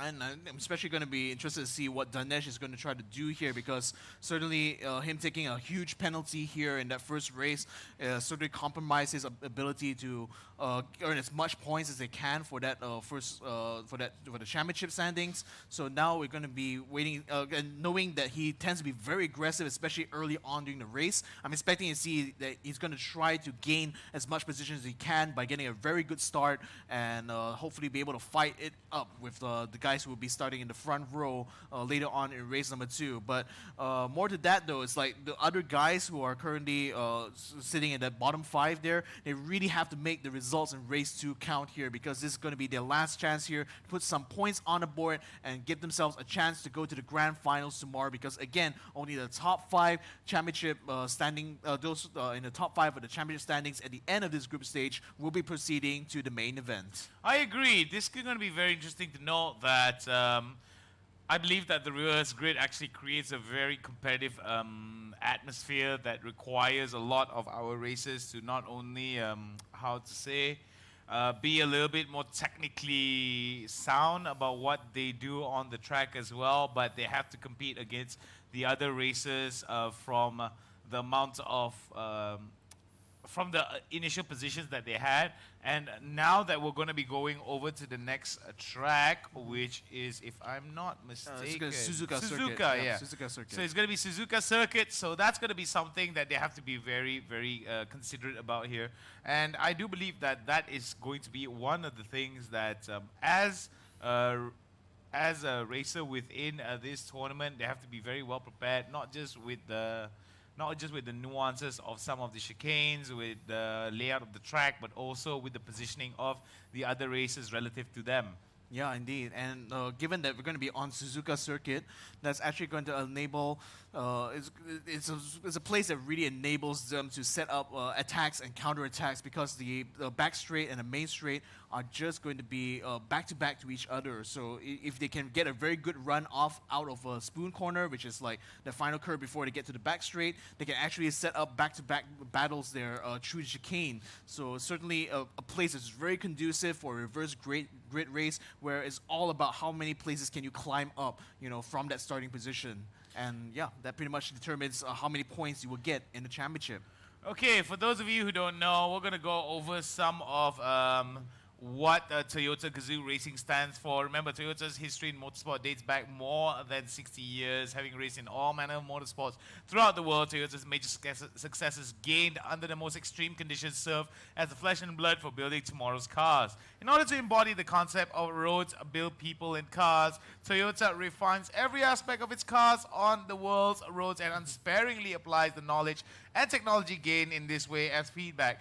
All is for building ever better cars. Holding this philosophy, which has remained unchanged, for more than 60 years. Toyota continues to push the limits. Yeah, indeed, and it's glad to see that they've been continuing that legacy in motorsports, for nearly half a century now, for Toyota. So it's really great to see. I'm really hoping you guys at home are enjoying this. We're going to be taking a 10 minutes break for ads. When we come back, we're going to be here with Team Boskur and our host Flava, who will be conducting an interview with them. So hope you guys will stick around for that. We'll be right back after these messages.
Assalamualaikum dan salam sejahtera diucapkan kepada para hadirin sekalian yang menonton live stream kita pada hari ini untuk Toyota Gazoo Racing Velocity Esports Championship 2020 di mana kita telah pun menghabiskan 3 race setakat ini.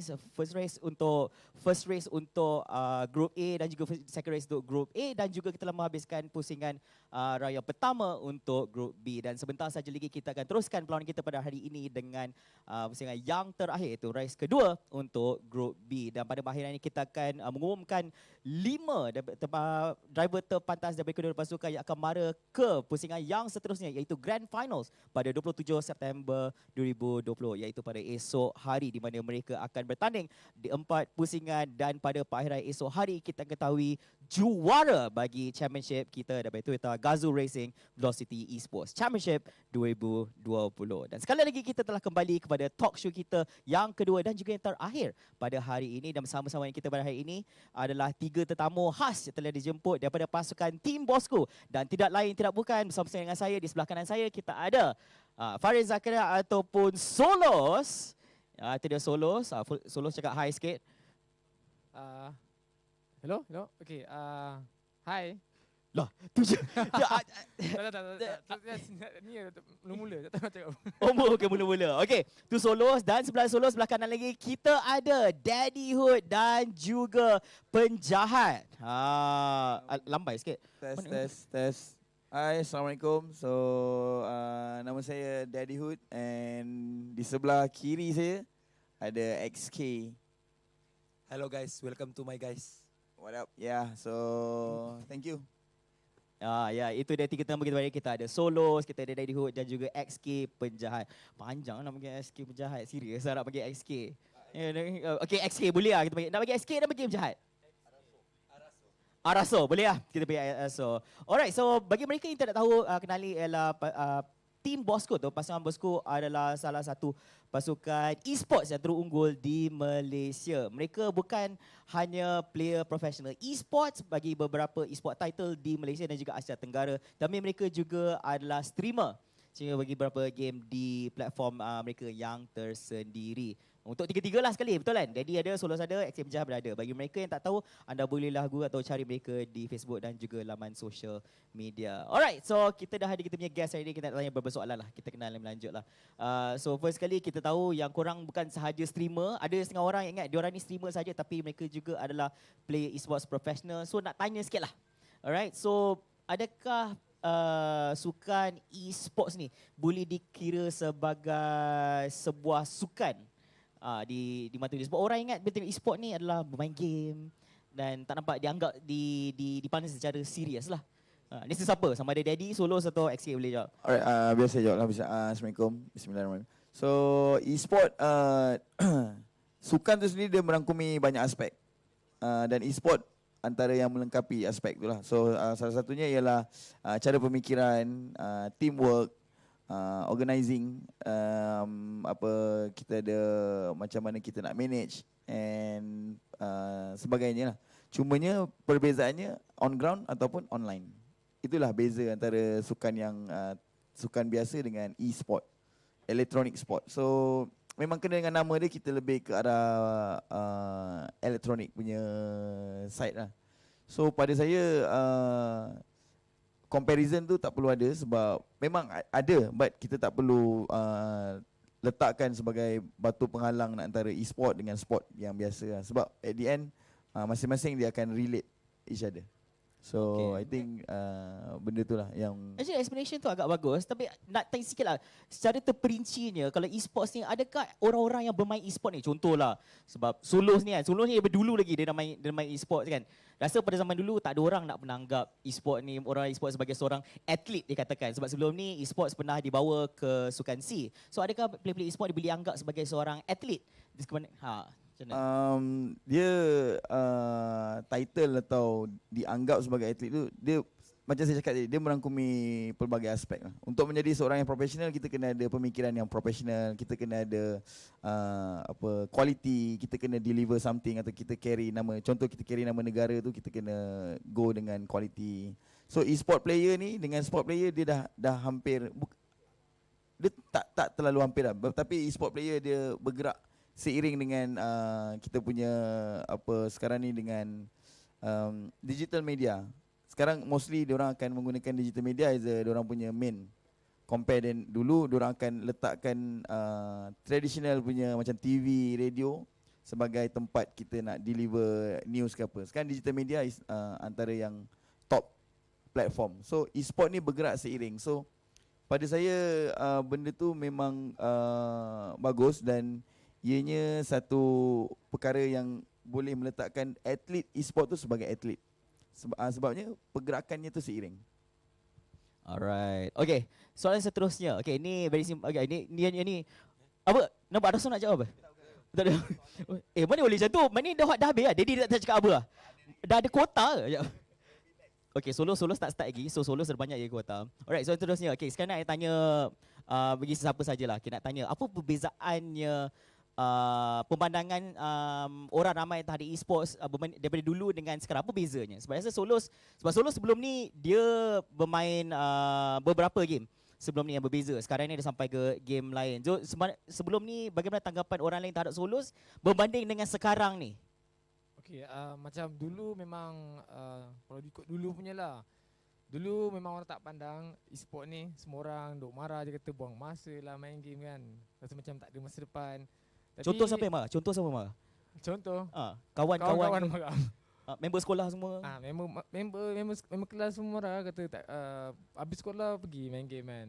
Tapi nak buat macam mana sebab kita minat kan. So memang dulu semua orang cakap buang masa lah main game ni, tak ada future apa semua. Tapi kita main benda tu as a hobby. Tapi tak tahu lah macam sekarang ni dah bila e-sport dah naik kan, dah ada banyak tournament. Lepas tu government pun support. So benda tu baru orang mula nak terima.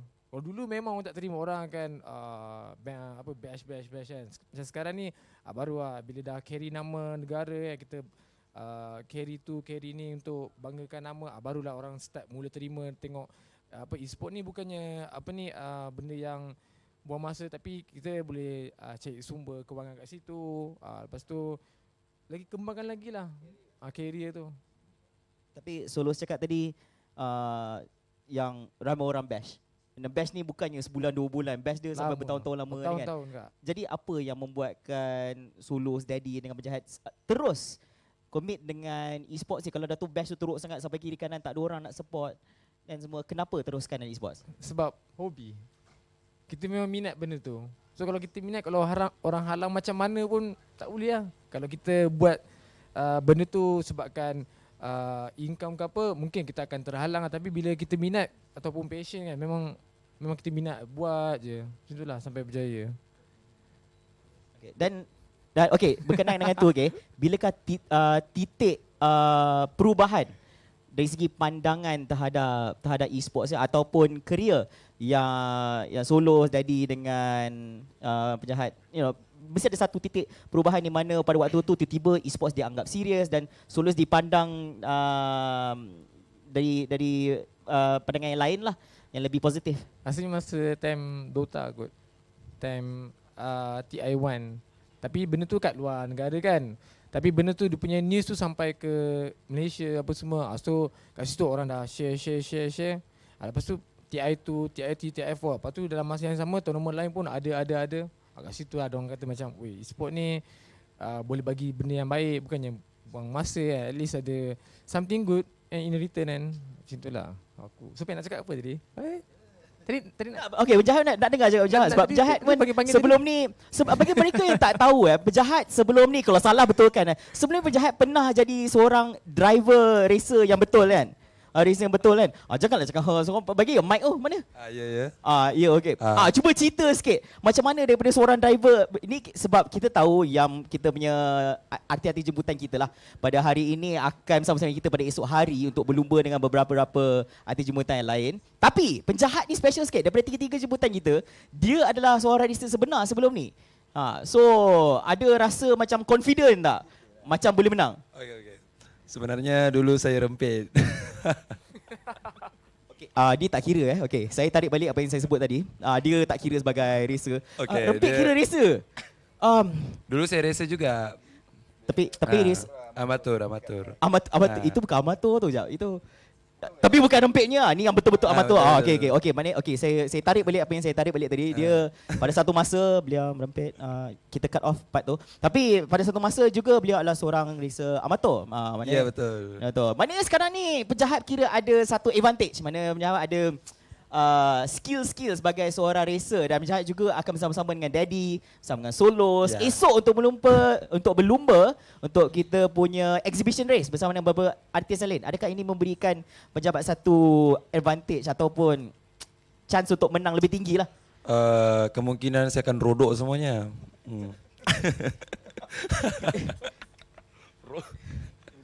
Saya tak pasti. Potong. Tak. Saya rasa rodok tu track adalah kita bahasa rodok. yang di-intend oleh beliau lah. Tak, serius lah nak rodok doang. Rasa ada penalty. Tak, potong. Ni siluk-siluk. Oh, siluk. Bukan langgar? Tak, bukan. Tak, kenapa Daddy yang kena defend apa dia sebut? Translator sebenar ni. So, apa yang dia bercakapkan penjahat ni memang kadang-kadang bukan yang sebenar yang dia nak sampaikan. Bukan. Sampai kat mic tak dengar. Macam penjahat dia ada bahasa track dia. Masa dia main amatur dulu dia ada bahasa track dia. Okey, kita cilok sini. Okey, kita nak sini kita potong sini macam tu lah. So tapi kita nak deliver in professional way. Saya lah filternya. Dia bahasa track ni dia lain sikit. Sebab masa kau main dulu untuk satu company tu memang dia taklah top racer tapi dia antara yang amatur lah racer. Betul. Dah macam anger translator pula. Alright. Okay, bagi mereka yang tak tahu yang sedang menonton live stream kita pada hari ini, penjahat Daddy dengan Solos, betul lah. Esok korang akan datang semula bersama dengan kita kan? Ya. Sebab mereka akan bertanding di exhibition match bersama dengan beberapa artis jemputan yang lain. Kita ada Janani. Kita ada banyak. Kita nak rahsiakan. Bagi mereka yang tak tahu, korang boleh check. Kita ada 10 jemputan. Jadi termasuk yang 3 ni, kita lagi 7 lagi artis jemputan bersama-sama untuk race tomorrow. So, apakah preparation yang telah diambil untuk bagi pasukan tim Bosco itu? Adakah korang akan membuat teaming? Adakah korang akan berlumba seorang diri ataupun korang akan gerak sekali? Macam mana? Kita orang akan buat strategi 1-1-2. Ini bukan map dia macam MOBA. depan ni lepas tu ada yang halang jalan. 1-1-2? Ya, betul. Tak, korang ada 3 orang. Macam mana 1-1-2? Dia yang satu tu akan jadi satu, yang 2 dekat belakang ni akan jadi satu yang untuk halang-halang orang lalu lah. Okey, ini bahasa macam mana ni? Bahasa apa? Ini Bahasa bahasa track. Okey, mungkin saya yang kurang pakar daripada track. Okey, itu perancangan jahat. Solo, siapa plan kau esok? Okay, plan dia memang saya first nak ni lah, potong dulu lah orang. Tengok orang mana tak tahu nak potong yang siapa. Apa pula? Memang apa? Okey, memanglah plan dia nak potong orang. So strategi dia macam mana? Okay, strategi dia okay, biar orang jalan dulu. Lepas tu kita catch up balik. Okey, so okey. Mana nak tempat tu crowded sangat. Kau kena ingat Solos, esok ada dua round. First ialah qualifying, maknanya dia akan tengok mana kau punya positioning. Boleh so tak? maknanya intentional kau nak duduk belakang ah. Nanti kalau depan nanti berebut ni. Oh okey. So memang kau tak nak berebut dengan dia orang. Kau duduk belakang sekali. Belakang dulu betul bawa potong. Lepas tu baru potong. So plan dia start daripada grid nombor 10 tapi menang nombor 1 kan? Ya, betul. Oh, okey. Alright. Okey, itu plan Solos. Daddy, aku nak tahu kau pula. Apa punya plan ni? Untuk kita memang ada macam masing-masing ada basic driving skill. So before kita pergi track yang betul, kita akan guna virtual track lah untuk kita main. So untuk esok kita memang ada plan which is kita akan tutup beberapa lorong lah untuk diorang potong. Diorang akan letakkan saya di depan. Di minit ke-10 kita akan letakkan Solos pada depan. Dan di last lap tu Sopian akan cut semua. So 3 kita je akan naik podium esok. Dalam game ni tak ada 3 orang first place tau. Oh, tak ada. Dia seorang je. Memang Solos first place. Tapi kita akan kalau Solos menang Solos akan panggil Daddy penjahat. So celebrate sama-sama. Itulah kita akan set yang kita 3 yang akan naik podium lah. Yang artis-artis lain mungkin akan celebrate kita je. Just buat Insta story macam mana. Okay. Buat story. Lepas tu buat story. Dan jangan lupa tag lah, nanti kita repost. Okay, so Daddy akan start dulu. Solos kau nombor 2, kau pergi depan. Lepas tu pian ending dia yang finish. Kita orang block lah. So senang kita early game, mid game, late game. Saya Alright, macam hero settle. late game lah. Okay. Alright, okay. So seterusnya very simple. Sekarang ni untuk Toyota Gazoo Racing Velocity Esports Championship ni, kita ada beberapa artis jemputan yang akan race dengan korang juga. Aku tak tahulah planning diorang nak buat macam mana. Aku rasa diorang tak ada nak triple teaming macam korang Tak ada. Aku rasa tak ada lah. Tapi antara artis jemputan saya, mana antara mereka manakah artis yang korang geruni? Alright, kita start seorang-seorang dulu. Artis yang paling korang geruni yang rasa korang kena berwaspada untuk race pada esok hari. Okay, solo lagi lo. Tak ada lah. Tak ada. Tak, memang semua memang boleh makan lah. Boleh makan. Boleh makan semua. Boleh makan semua. Serius ah? Siapa nama ni? Yang memang nak potong dia dulu. Oh, kau nak potong? Tak. Kenapa je? Apa? Ya, aku nak faham ni. Okay, semua artis kita esok semua kau boleh makan. Tapi objektif kau nak pintas Janani. Kenapa? Apa dia buat salah kat kau?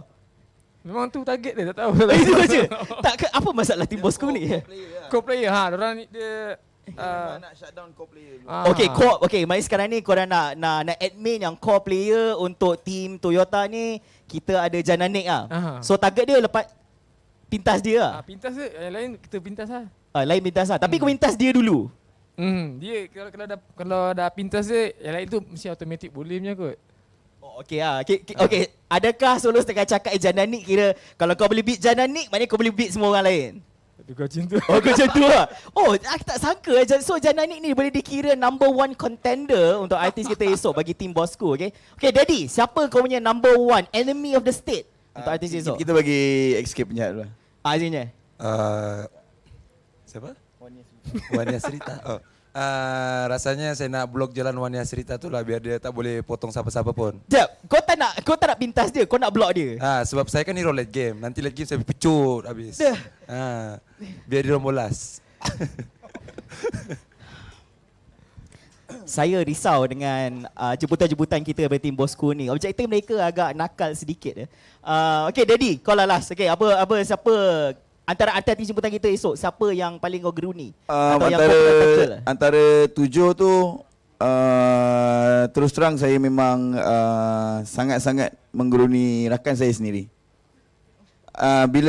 Bila diorang dah tutup 7 tu, automatik kita 3 akan naik podium juga. Apa pun jadi. Kita kena. Tak, kenapa kau nak geruni tim kau kalau kau dah cakap 3-3 naik podium? Tak, sebab kita takut kalau diorang terciduk awal. So takut diorang yang diciduk, so saya ada masalah kat saya kat situ. Oh, maknanya kau dah cakap kau takut diorang ni tak boleh diharap lah? No. Tak, sebenarnya kau cakap kau risau sebab diorang nanti diorang fail. No, diorang boleh diharap. So, since diorang memang dah sama-sama dengan saya race banyak tempat. So diorang sangat-sangat boleh diharap. Cuma mungkin quite sneaky pasal diorang artis veteran.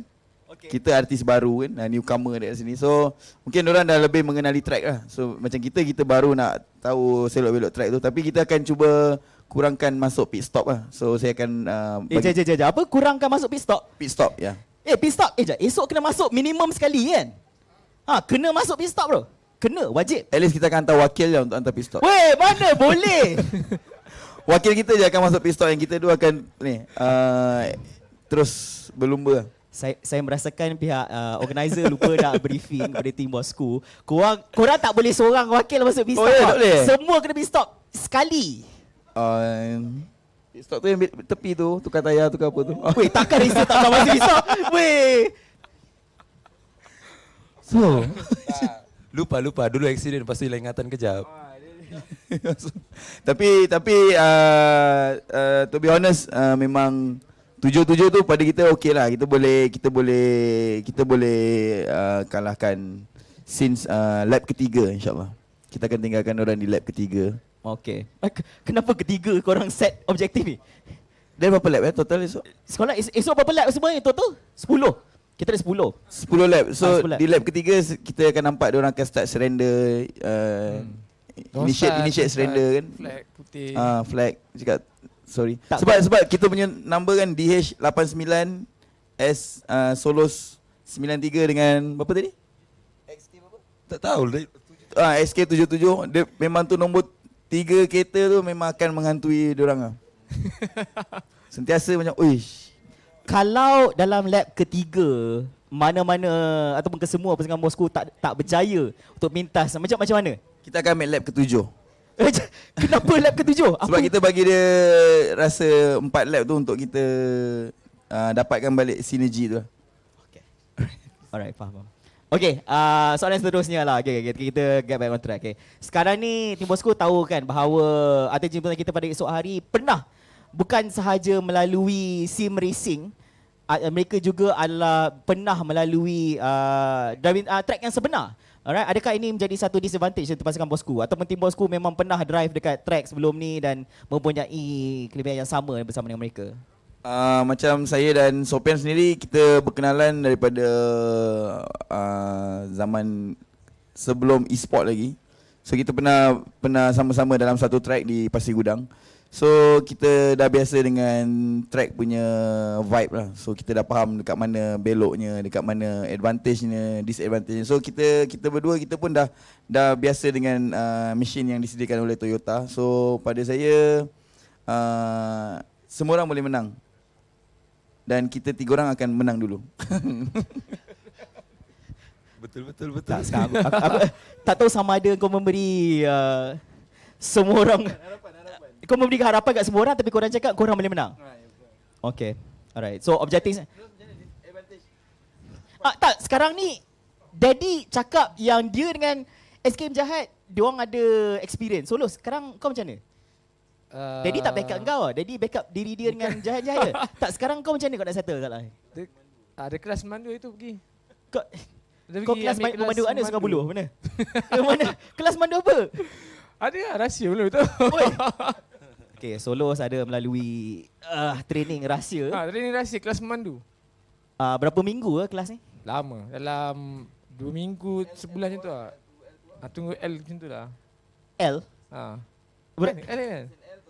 Saya L lepas tu P. Lepas 2 tahun baru dapat lesson full. Saya amat risau dengan tim bosku buat masa ini tapi tak mengapalah. Alright, okay, seterusnya saya bercakap sedikit tentang kita punya competition pada esok hari ni. Saya faham tadi Solos cakap Solos nak pintas Jananik lah, penjahat tak tahu kenapa apa masalah dia nak block Wan Sita. Dia bukan nak pintas sahaja, dia nak block. Nak block biar dia paling last sekali. Bukan kau nak block dia, kau tak nak bagi dia naik daripada 10 position. Post 4, post 10, kau nak bagi dia post 10. Ya, betul. Okay, lepas tu Daddy nak menang finish all. Okay, settle. So itulah antara objektif kita ada pada pasukan bosku. Okay, last sekali ada tak kata-kata akhir pertama sekali kepada fan-fan pasukan tim bosku yang sedang menonton? Dan juga ada tak kata-kata tak akhir siap seorang lah yang ingin sampaikan kepada pemandu-pemandu, driver profesional kita yang dijemput esok hari ke pertandingan korang ni. Cik, diorang tengah gaduh, tengah fikir siapa dia nak. Okay. Nak cakap apa ni? Okay, untuk fans yang sedang menonton, terima kasih sebab menonton. Thank you bos dan saksikan kami esok. Untuk Wan Hasrita nak cakap apa? Wan Hasrita standby nombor 10 lah. Ui. Ini kejam sangat ni. Wan Hasrita tengok live stream ni pelik. Siapa pula Mamat ni nak block aku ni? Tak tahu. Okay, Daddy. First of all, kepada semua yang support kita as a team bosku dan saya sendiri Daddy Hood, terima kasih sebab support. Jangan hilang arah bila tengok artis-artis yang famous kan, macam ada apa Jananik ke, Wan Hasrita ke, siapa ke. Jangan hilang sokongan tu terhadap kita. Teruskan support sebab korang akan happy di lap yang terakhir tu.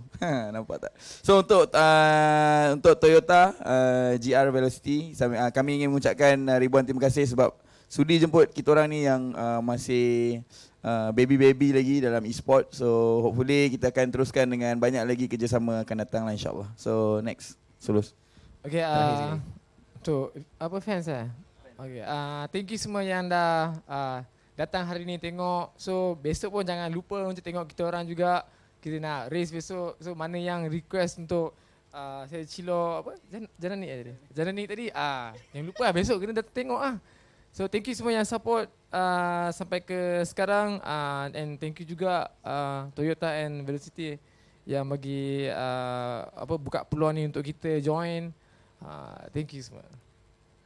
Alright, itu dia daripada pasukan tim Bosku, dan seperti mana yang bercakap oleh Solos sebentar saja tadi, pastikan anda terus untuk menonton bersama-sama kita untuk Toyota Gazoo Racing Velocity Esports Championship 2020 pada esok hari, di mana kita akan bersama-sama dengan Solos, kita akan bersama dengan Daddy Hood dan juga XK Penjahat daripada tim Bosku untuk bersama-sama dengan beberapa artis jemputan kita pada esok hari, di mana salah satu mereka akan dinobatkan sebagai juara dan juga champion untuk exhibition match artis jemputan Toyota Gazoo Racing Velocity Esports Championship 2020. Sekian sahaja kami, kita akan kembali sebentar lagi selepas commercial break ini.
So the race number 2 is going to be taking place at Suzuka Circuit.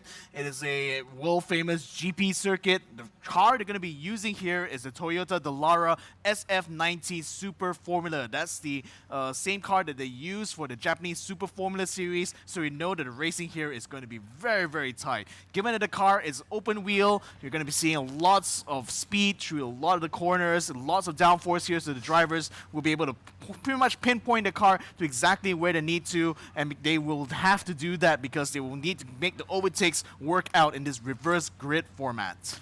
Taj Isrin Ayman bin Taj Madeira is definitely ahead by quite a bit here, but it's only a matter of points, inches rather than feet here in terms of the differences. Now let's take a look at the top 5 races. Excuse me, the top 10 races across the board here for race number 1 for Group B. 25 point goes over to Taj Isrin Ayman, Mu Xuanjing with 18, Chao Jinye with 15, Rio Panduku Suma with 12, Danish Weakness Warren with 10, Harish Shami bin Muntase with 8, Chong Kai Chang with 6, Irwadi bin Dao with 4, Daniel Vun Kachun with 2, and Putra Azwira bin Shahazam with 1. Hopefully some fortune will smile upon our lower half as we take a look at the reverse grid positioning here.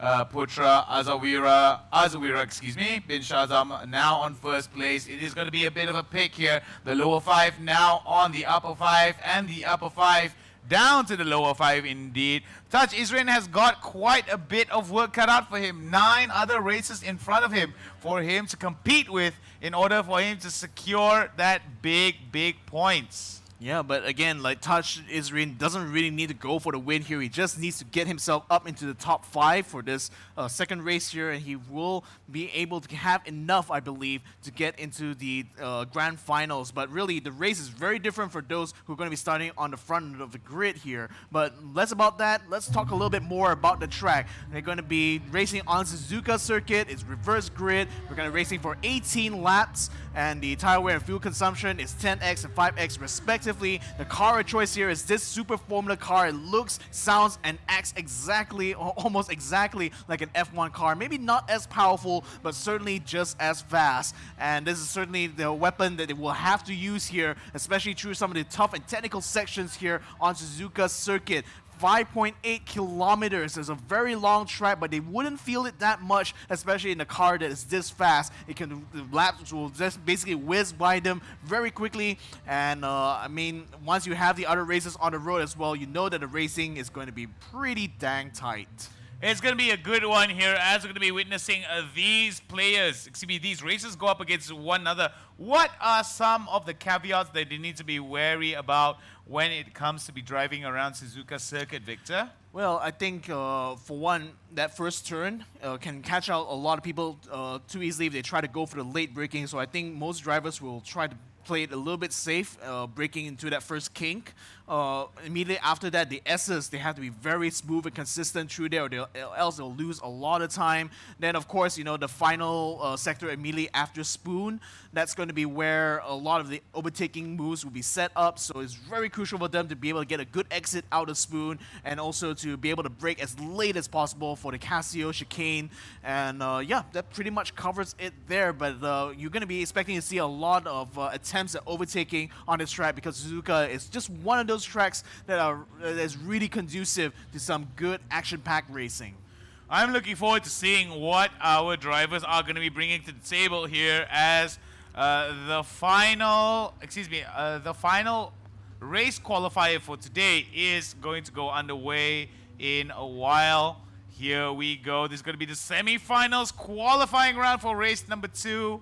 It's going to be the full race here for semi-finals, race number 2. Excuse me for misspeaking here. It is going to be a very good one, as we do see Putra Azwira, Daniel Vun, Irwadi Daud, Kai Chang, as well as Haris Shami are going to be making up our top 5 here. It's going to be a good one here as we're waiting for lights off and all full speed ahead for all of our races. Yep, so waiting for the lights to go out, and they're off. Good start for the guys in the front row here. Danesh not able to get the jump that he was looking for from that first race, but still keeping a really relatively good position.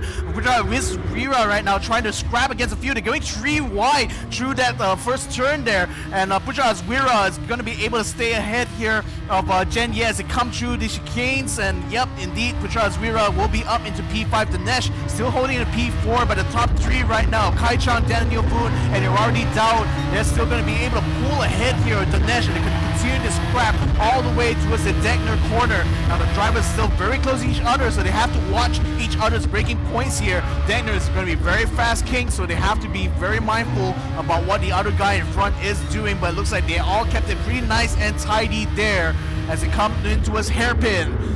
The hairpin there, definitely going to be a very tight one. Have to be very wary of the braking as well as acceleration coming out of it as they go into the next corner that's coming up, into the chicane that I believe is going to be a very conducive spot. Going to be a long straight here. Kai Chang is out. Daniel Boone going to be fighting off against one another. Kai Chang right now, Daniel Boone trying to get really close to his Kai Chang. It's going to be a bit of a long straight here before heading into the Casio Triangle. Yeah, Daniel Boone now trying to get a draft on the Kai Chang, so it's going to be a bit tough here. He's going to try to take the inside on 130R. Ooh, not a lot of space there provided by Kai Chang, but Daniel Boone is still able to elbow his way. But Kai Chang already trying to go for the counterattack. Almost had a look on the inside, didn't quite make it though. So Daniel Boone will stay ahead, going into the final turn, and should come across the line, leading the race. Well done there to Daniel Boone, taking the lead there. I believe Irwadi Dowd and Danesh also had a little bit of a scrap behind them, but it looks like Irwadi Dowd is still able to maintain his position in P3. Nicely done here. P3 is going to be held on by Irwadi Dowd. Kai Chang still very much competitive in this game, despite the fact that Daniel Boone was so cunning in the way that he started that overtake. It was just beautifully done, being able to attack onto Daniel, being able to attack onto Kai Chang, onto his racing line. Very, very cunning and aptly done by Daniel Boone, but it's got to be careful that he does not lose focus here.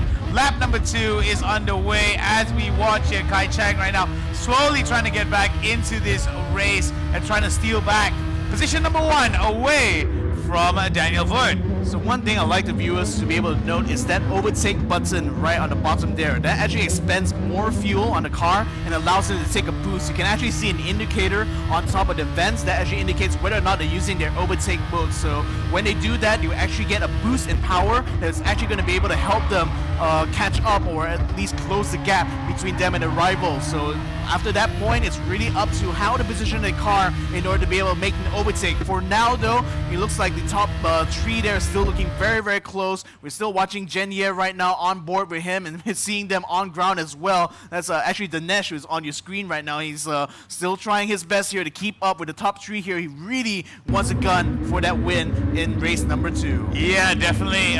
Looking at how he's been performing thus far is definitely going to be something of urgency within his race, within his performance to actually be able to get back into it. I do believe that this is going to be something of interest here for our racers, as we do see coming in from Daniel Boone. It will be something different indeed. We are experiencing a bit of technical difficulties on our side. We'd like to apologize.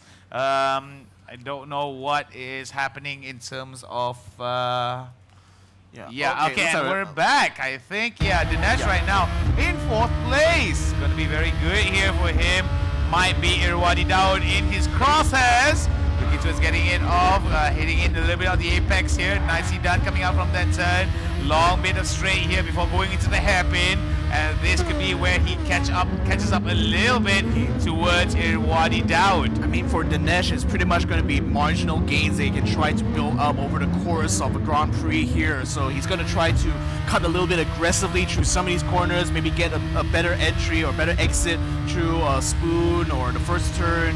I mean, it's all these kind of marginal things that really adds up as the Grand Prix progresses that really makes a difference here. But one thing that the drivers always have to keep managing here is going to be the tires. You can start to see that the wear is looking pretty significant, especially for those guys who are on the soft tires. If you really touch Ayman here, you know, he won that first race and now he started from the back of the grid. He's managed to make his way up to P7, and he's still attempting to go for a chase here onto Jen Ye. So that might be a P6 on the cards here if Taj Aiman can keep close enough, especially after this final turn.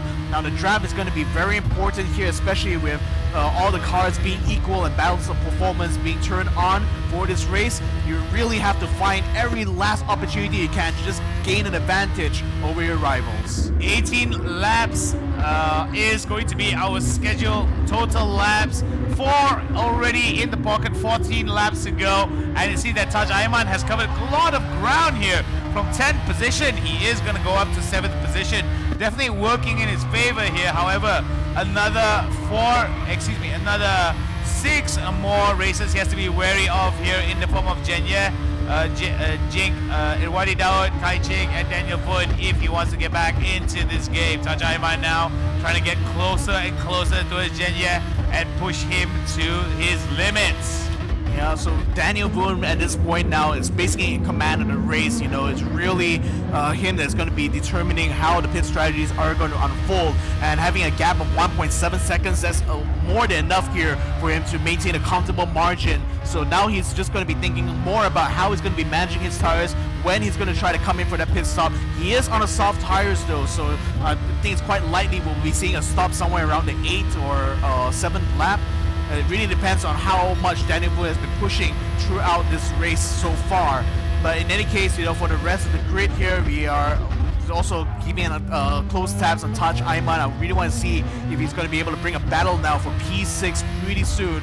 But for now, Daniel Boone is your leader, and he's by a real comfortable margin at this point. All right, 5th lap in the books already before heading into the first turn. Daniel Boone getting as much distance between himself and a second position as much as he can here. Kai Cheng, Irwadi Dao now looking to close off this distance here, attacking some of these corners with a bit of aggression here. May actually consider going for the overtake once the long straight actually comes up, but it is quite a bit of journey there, quite a bit of distance there before they go into the long straight. Yeah, so just now, Rio and Taj Aiman both went for the undercut. They went to the pits quite early on here. So I think they're going to try to switch off to a medium and then try to go for a much longer stint here in order to try to catch up with the rest of the grid. And especially with Taj Aiman, is perfectly entitled to do so because he knows that as long as he can keep a nice and strong pace on the medium tires, he should be able to make up a good few places just off of this strategy. So we'll have to see how that plays out with him. For now though, he's going to be coming out of pits in P8, and Harish Shami will be the only person in the way now for him to take P7. Alright, looking at how this is going to work out here. Kai Cheng holding on to the second spot, long straight here before they head into the 130R, and I do believe that this is going to be maybe an opportunity for Kai Cheng to slide to try to close the distance. We are going to be swapping over to Jen Ye here before they go over onto the turn. A little bit aggressive here before they head into a very tight chicane. What do you think about how to attack this particular chicane here? I mean, you basically want to play it a bit safe. You want to stay as close as possible to your opponent because you know that the moment you hit that main straight, it's pretty much free for all. You have so much room here to make some overtaking moves, and given that it's such a long stretch until you have to brake for that first turn, you know, you can definitely set up some really good motions here. Unfortunately though, Swan Jing not able to close the gap between him and Jen Ye. It's quite closing in early on before chicane, so there's definitely some work to be done on his end here. But the bad news for him is that now the window for him to go and pit is starting to creep in very closely now. We're already on lap 6, so his soft tires may not be able to last that much longer. I'm pretty much enjoying what I'm seeing here from the side of Xuan Jing. We are 6 laps in already, 12 more laps to go. Jen Ye definitely going to be feeling a little bit of, Jen Ye is definitely going to be feeling a little bit of relief here, considering how much space he has between him and Jink. And I do believe that that's definitely going to work in his favor. Kai Chang now looking towards getting Daniel Boone in his crosshairs, heading into this long turn. I mean, the good thing now is that Kai Chang is at least able to close the gap a bit, but still not by much, though. Daniel Wu still maintains at least a 1 second gap, which is pretty hard to beat here. So I think Kai Chang's kind of strategy from this point on should be to try to beat Daniel Boone in terms of pit strategy, but it really hinges on when Daniel Boone decides to go into the pits. So that's why Kai Chang is giving himself a little bit of that gap. He wants to see when he dies with pace. He wants to go in together as well. Look at that, exactly as I called it there. So now all the top trees are inside the pits now, switching to a fresh set. Looks like Jenya is going to be joining them, Irwadi Dawood as well. So pretty much almost the entire grid here is switching off, and that's where we see the advantage trying to come out here for Taj Ayman and Rio, because just with that one fell swoop, with that one undercut, Taj Ayman is now leading the race by 2.7 seconds. With 11 more laps to go, I think Taj Ayman has, in one fell swoop, like you said, been able to maintain quite a bit of distance, as you can see from the map on the top right corner of the screen. It is going to be a considerable distance. However, we do see that Kai Chang as well as Daniel Boone looking towards closing out that distance. However, it is going to be a considerable amount of distance between Taj Ayman and Kai Chang leading up to the later stages of the race. The thing that might leave Taj Ayman a little bit exposed is the fact that he actually went and swapped out to a soft tire set there. So that does mean that he still would have to pit again on this race here, unless he is somehow magically able to make that soft tire last until the end. But I think that's very, very unlikely. What's more likely here is he's going to try to make the stint last as long as possible before he inevitably has to pit, and hopefully, because of the fact that he used the fastest tires here, he's going to be able to build up at least a good enough gap here so that when he comes out of the pits, he will end up somewhere in the midfield and hopefully be able to nab enough points there to get into the top 5. I'm interested to see what other what other races are going to be providing here, as we do see Taj Ayman is going to be very comfortable indeed, but looking to the middle of the pack, Rio here holding on and may actually push out on to Daniel Boone, getting closer and closer as they get into this very tight chicane before heading into that long straight into passing by the finish line. So it looks like Daniel Boone might have taken on a little bit more fuel compared to Kai Chang, which is kind of interesting because because now it's basically put Daniel Boone behind Kai Chang. So he's going to, I think, most likely try to make use of the overtake system here in order to try to make some gains against Kai Chang. But really, it's going to be the next round of pit stops here that will finally determine how this battle is going to turn out. So it's still going to be a long ways before we start to see Kai Chang and Daniel Boone start to exchange places, because I think the gap is still kind of huge. But the thing is, Rio is actually getting tantalizingly close to Daniel Boone, getting within a second of him as they come up through the S's. So this could be a good opportunity here for Rio to try and make up some places. If he could just only stave off the pressure from Irwadi Dawood, he's basically half a second behind Rio and actually closes up onto him after the hairpin. So this might actually be a bit of trouble here for Rio, because now he's got to watch out what's coming behind him. Yeah, looking at how this is going to be working out, Irwadi Dawood here trying to get closer and closer before they hit outside of the, after heading outside the hairpin. A little bit of underbrake, a little bit of overbraking there, heading into that round, heading into that turn, before they head onto this long straight. I think it's going to be a very good opportunity for Irwadi Dawood to close in distance between himself and Rio. However, Rio has been pretty disciplined with how he's been driving thus far. Oh, look at that. Immediately they come in very close indeed here. May actually go for that overtake button as soon as the long straight shows itself towards the finish line. Yeah, so the thing is that Irwadi Dawood will still have to use a few laps here in order to try to close that gap, but this draft here is actually working quite well for him. Not enough, I think, to make an overtake, but at least enough to just keep that pressure on a high note here on Rio. So I think he really wants to watch and see if Rio will be able to handle that pressure, because the moment Rio makes a mistake, Irwadi Dawood is already in a position to punish him for it. So Rio right now is under immense pressure. He has to keep his lines nice, tidy, and perfect here in order to stave off the pressure that's coming from Irwadi Dawood. I think that's going to be very good coming in from Irwadi Dawood. He is going to be pushing off towards Rio. I do believe that he did lose quite a bit of distance here just before heading into the hairpin, but this could be an opportunity for him to actually close it out. There is a lot of slowdown coming out from coming into the hairpin, but the acceleration does pick up after coming out from the hairpin, as we do see there. Rio as well as Irwadi Dawood getting very close to one another, but after coming out from that chicane, it seems that Irwadi Dawood is being left behind in the dust by Rio. Yeah, I think he got a really bad exit out of the hairpin there. So now Rio is going to be able to pull away, and this is going to be especially crucial coming up to this back straight. So no chance, I think, for Awadi Dao to close the gap at this point. He's probably going to have to try and do that over the next few laps here. But yeah, I think for now this battle for P4 is probably going to go on hold. Daniel Food is slowing down significantly there. I think he's having some problems with his car. And yeah, indeed, he's dropping all the way down to P5 there. It looks like he lost control on that last corner there. What exactly happened to Daniel Boone? Well, very interesting indeed. We won't know until we hear what happened, but other than that, we can only base a conjecture. I think it was a little bit of unfortunate timing there in terms of Daniel Boone losing out 2 positions, as Irwadi as well as Rio were able to cut him off and move forward, thus taking positions 3 and 4 respectively for Irwadi Daud and Rio and Irwadi Daud, pushing Daniel Boone to 5th spot.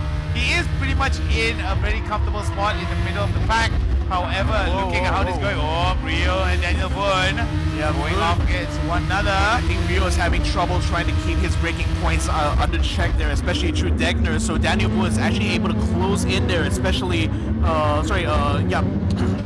Wadi Dao was able to close in there to Rio, but unfortunately he had to back up a bit through Degner. So now Daniel is able to creep up onto P4 now, and he's setting his sights on trying to gain back his original position there.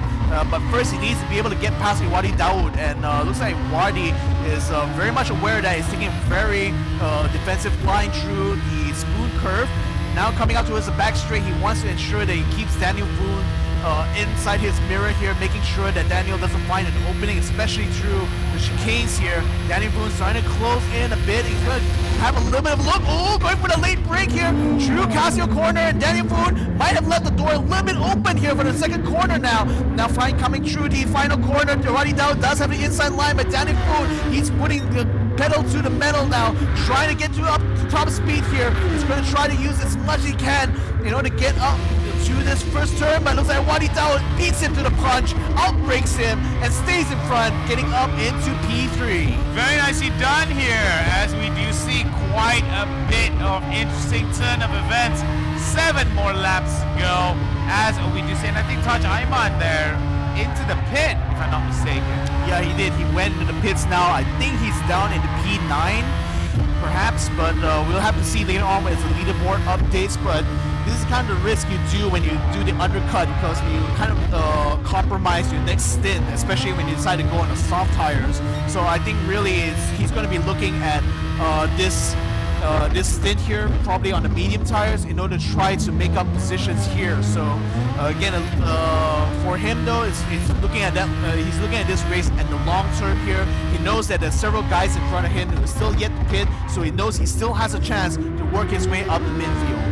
Very nicely done here, Kai Chang holding on to his first position. Rio just now, I think, from position number 5, was able to climb up quite a bit here. Wadi Daud as well as Daniel Boone are going to be going up against one another, as well as Harishami completing our top 5 of the race here. They're going to be maintaining their position. 7 more laps to go. Hopefully they will be able to maintain their focus as well as maintain consistency across the board to be able to control their positions. Yeah, I think some of these drivers are starting to struggle with their tires, because you can see them like starting to slide out a bit the moment they apply the throttle for that final corner. I think that was what kind of caught out Daniel Boone early on, which caused him to drop a couple of places. But at least he's still trying to bring the chase now to Wadi Daoud. He wants to try to get past him here. Now that Dinesh and Rio have gone for the pit stops here, they're going to be switching out their tires. Not too sure. They're going for mediums here. I think they're going on softs here, I believe. Right after that board just updated, so we'll keep you guys posted. But in any case, Daniel Boone right now, his tires basically screaming for help right now, as they're almost completely worn out. But still, Daniel Boone wants to continue to make the chase here onto Wadi Dao. He needs to close that gap, and quite frankly, he's going to have his work cut out for him over the next few sections. Yeah, his work cut out for him, that's for sure. Going to be working out not in his favor. However, we do see Wadi Daud as well as Daniel Boone. Daniel Boone right now in 3rd position. He is going to be enjoying himself here, as we do see. For Daniel Boone, it's going to be Wadi Daud that's going to be in his crosshairs here, and we do see Kai Chang quite far ahead in terms of distance. 5 seconds ahead there. So Kai Chang is basically not in any danger by anyone except himself. He just has to ensure he keeps his laps nice and clean. But yeah, right now Daniel Wood is still going to attempt to try to catch up to Wadi Dao, so that battle is still going to continue for quite a while. Taj Ayman now, because of his strategy, is able to get himself up to 6th place. Looks like Kai Chang, our race leader, is going into the pits now, so I think Wadi Dao, is he going to be going into pits as well? Still quite a gap here for him, and yep, and Wadi Dao and Daniel Wood both go into the pits as well. And Kai Chang is going to be taking a lot of fuel, it looks like. He's staying there for quite a while. Touch Ayman again is going to be inheriting the lead, but is this going to be enough for him to stay in the stint though? Look at that, he just blasts past Kai Chang as he comes out of the pits. So it looks like Touch Ayman will be taking the lead of this race for now. Quite good here coming in with Taj Ayman. It seems that Taj Ayman has a bit of foresight here, considering the timing that he made in terms of that undercut into the pit that you have highlighted early on in early on in the race, excuse me. Now looking at Taj Ayman here, it's all a matter of timing here as all of the other races are coming up from the pits. You see that Taj Ayman now is going to be relatively unchallenged. However, Kai Chang still a threat to Taj Ayman here, so Taj Ayman cannot lose focus. I wonder, because I don't think I managed to catch it during the start. Did Taj Ayman actually start on medium tires? Because the thing is that he's been going from soft tire to soft tire, and I'm suspecting that if he did start on the medium tires, this could be a brilliant move on his part here as far as pit strategy is concerned, because now just by going for soft tire stints and just constantly setting fastest laps all throughout, he's actually setting himself up to get a much better pace compared to everyone else on the grid here. So the thing is, Kai Chang does have a fresher set of tires on him, so that's why he's catching up to Touch Ayman now coming through 130R. He's going to have a look on the outside here of Casio corner. He's going to try and nudge his way through, and yes, he's going to be able to stay in front of Touch Ayman through the Casio chicanes, and right out of the final corner now of the back straight, Kai Chang takes back the lead on lap 14. Coming out of the Casio triangle is going to be Kai Chang ahead of Taj Ayman. I see that Taj Ayman was a little bit slipping there in terms of letting Kai Chang get over him and take away his position. However, it's not too late for Taj Ayman to actually come back into this race and steal first place. However, he is going to be in a very good spot here considering how he is performing thus far, with him being able to get that first place in the previous race.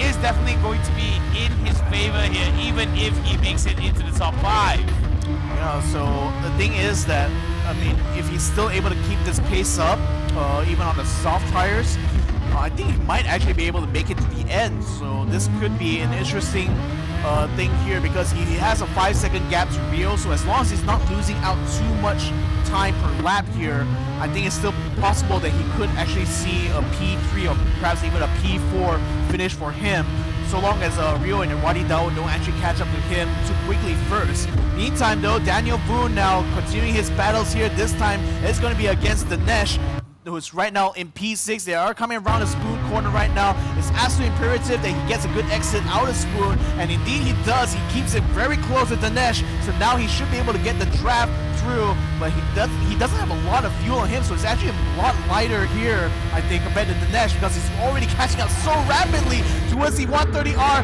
Takes a look around the outside of the Casio corner here. It's going to be a classic move here. No, Dinesh outbreaks it and keeps himself in front of him on the Casio chicane, closes the door, prevents him from getting a good exit out. But now Daniel Boone does have a draft. He's going to try again through the main straight. Coming across the line now, Dinesh is still at P6, but maybe not for long though, as Daniel Boone trying to have a look around the outside here on the first turn. This is going to be very hair-raising here for both drivers, but still, Daniel Boone keeps it nice and tidy here. A little bit of contact on that rear wheel, but it still managed to get through the first couple of turns safely. Dinesh definitely very cunning indeed. Seems to be that cunning and guile is definitely going to be in the mindset of Dinesh. They're very, very sneaky indeed, being able to set up that Casio triangle overtake on to Daniel Boone. Daniel Boone definitely not enjoying. Oh, Daniel Boone there keeping it aggressive.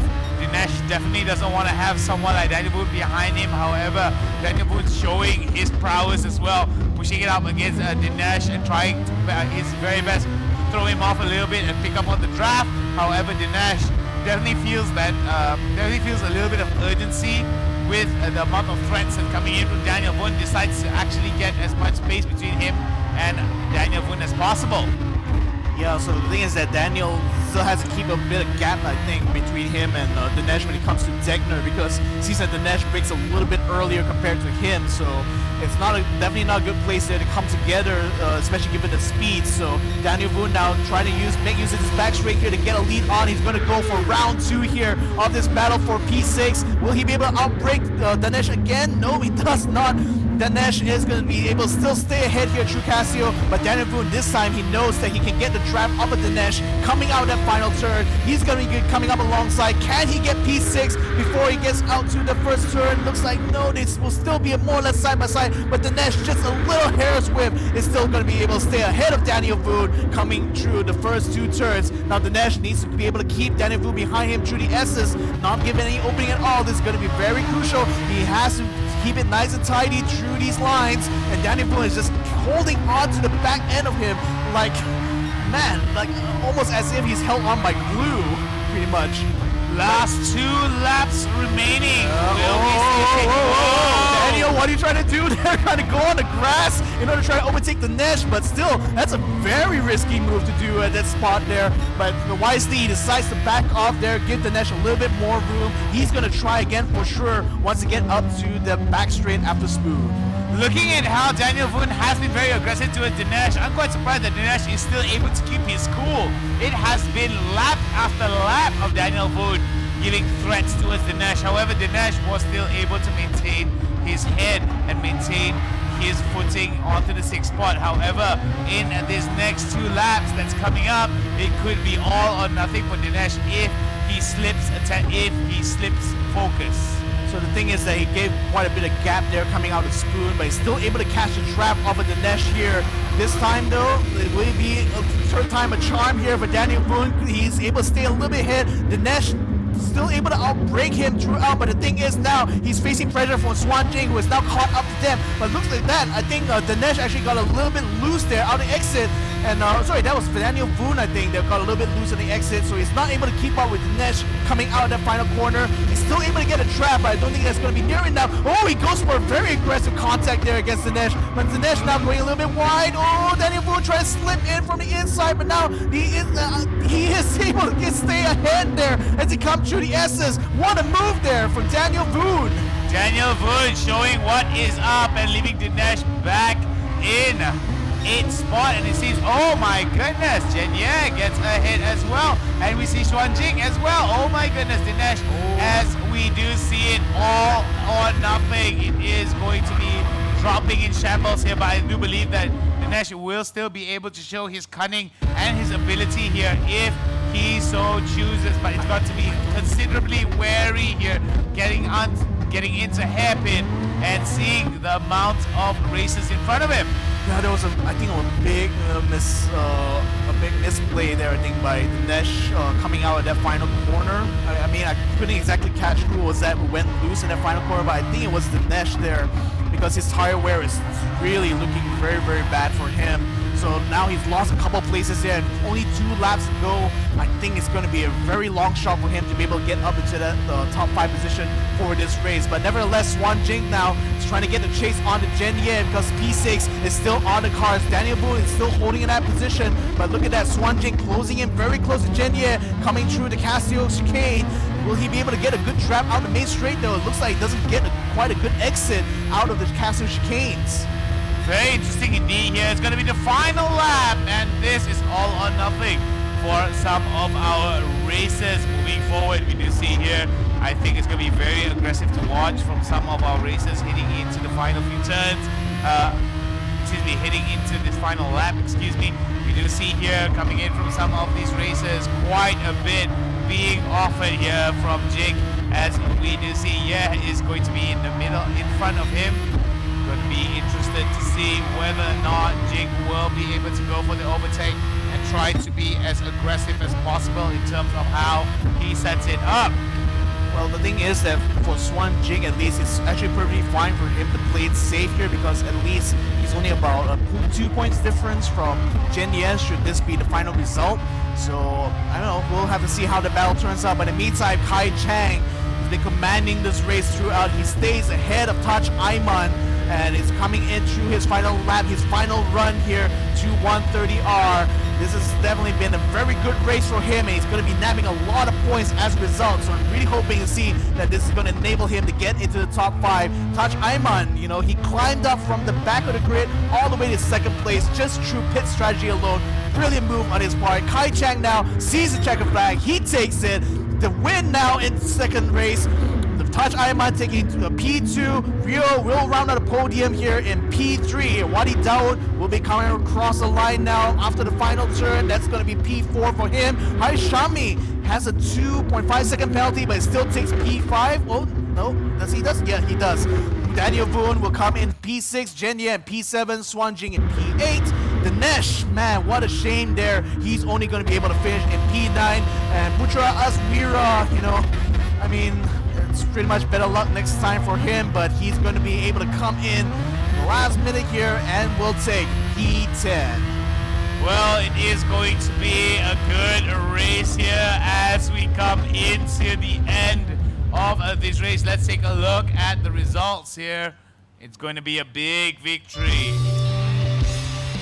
Big victory. Kai Chang. Yep, big victory for Kai Chang indeed, but certainly a very good race here for Touch Aiman. I mean, that was brilliant strategic moves for him, you know, going for that undercut, using the soft tires, you know, for a very long time.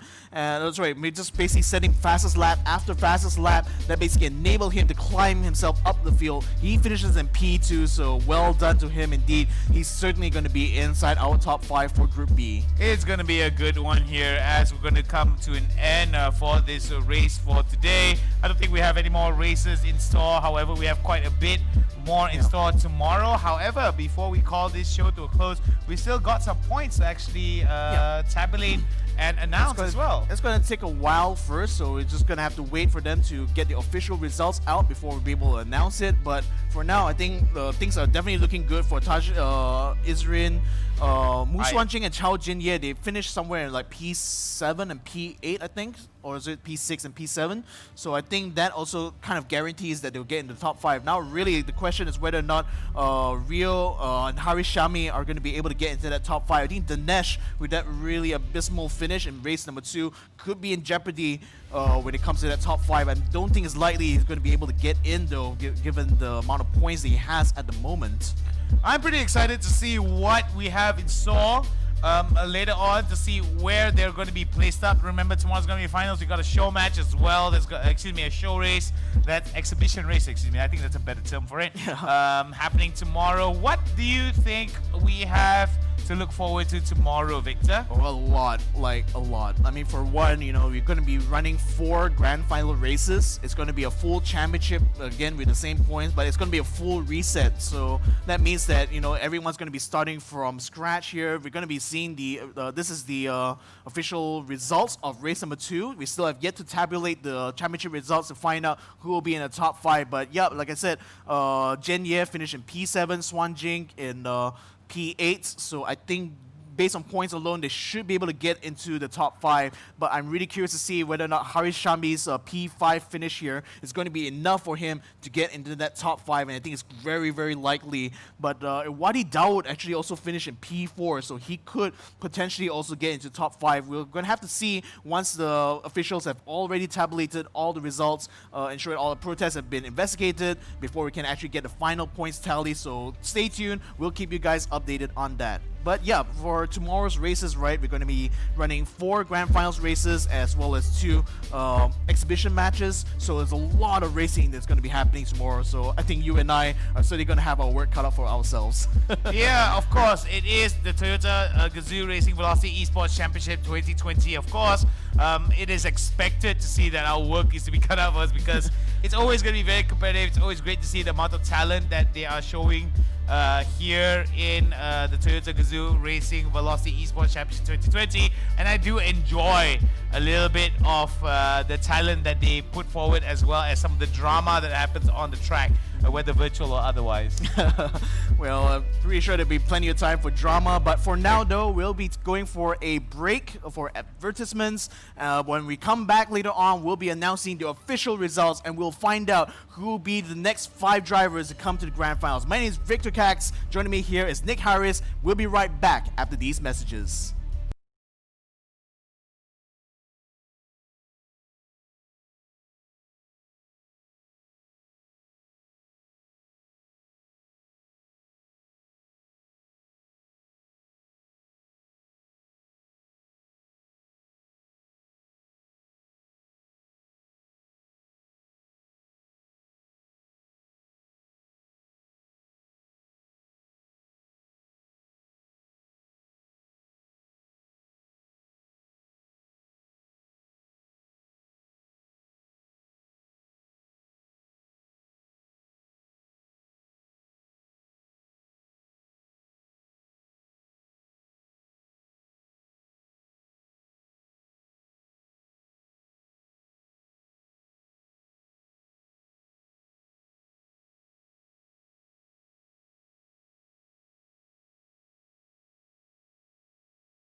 And welcome back to one of Malaysia's biggest racing simulation events, the Toyota Gazoo Racing Velocity Esports Championship 2020, created and orchestrated by Toyota Gazoo Racing Malaysia.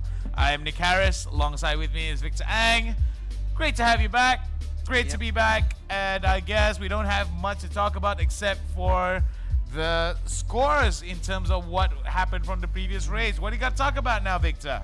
Yeah, it's going to be a while before we'll be able to show you official results. From what I hear from the race stewards, they're still investigating a few more incidents, so we'll be getting the official results a little bit sooner. But in any case, you know, it's been a long day, you know, for all of us here, especially for the team that's been running and organizing this event. You know, I'd like to give a huge shout out to them. You know, they really pulled through here to bring us an on-ground event. You know, this is actually the first esport event. I actually discussed this with Flava. The first esport event to actually have participants come on ground. Yeah, I think, yeah. Because it's been a while actually since we so- had this. Everything has been done online or with a very limited skeleton crew. But however, just so you guys know, everything has been following SOP. We want to make sure that everything is safe. And we want to make sure that we are able to deliver to you guys safe, not only the content, enjoyable content, but also safe content. You know what I mean? Yeah, I mean, safety is definitely a number one concern, you know, in any event, and this event is no different. You know, we've applied a lot of social distancing rules here. We've ensured that everyone keeps their face mask on. I mean, we're obviously not wearing our face masks because we're coming on camera here, but you know, everyone else, you know, they have to keep their face mask on throughout the whole event. You know, we have scanners and we have temperature checks all throughout, so ensuring that, you know, we're giving the safest possible environment here for all the competitors to come here and race their hearts out. So I mean, kudos here to Toyota, to Cove Esports, you know, for pulling through and making this event a success, you know.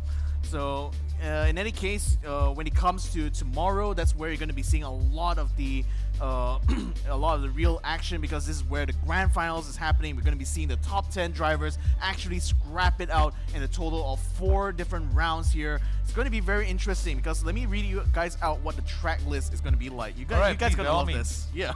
So the first race is going to be at the Autodrome Lago Maggiore. That's the fictional track, the fictional Italian track in GT. Then later on, we'll be in the Autopolis International Racing Course. That's a famous racetrack in Japan, the site of many a Super GT race, as well as the D1 Grand Prix.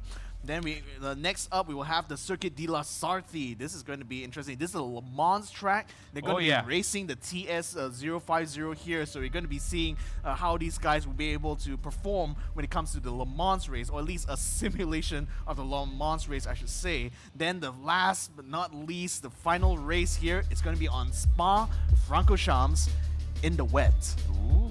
In the wet? In the wet, yes. Ooh. So that's going to be a very interesting one, because, you know, when you race in the dry, you can afford to kind of like push a little bit harder, you know, you can try to go the distance here. But when it comes to wet racing, you're literally racing on ice. And especially given the fact that these guys are going to be driving the Super Formula cars in this track here, you're going to expect to see a lot of these guys like fighting to try to keep control of the car, especially going through some of the fast sections. Spa-Francorchamps is a very fast track. You got corners like Eau Rouge and Radion, where just a slight mistake there, just a little bit of a wrong move at the wrong moment is going to send your car spinning all the way towards the barriers. So that's certainly going to be a huge highlight for me to watch tomorrow. But that is the 4th and final race there, so you guys have that to look forward to when you check in for the grand finals that's going to be taking place tomorrow, same place, same time, right here at the Toyota Gazoo Racing Malaysia Facebook page. I'm pretty excited to see what our racers are going to be doing in terms, I mean, they don't have that much time to prepare.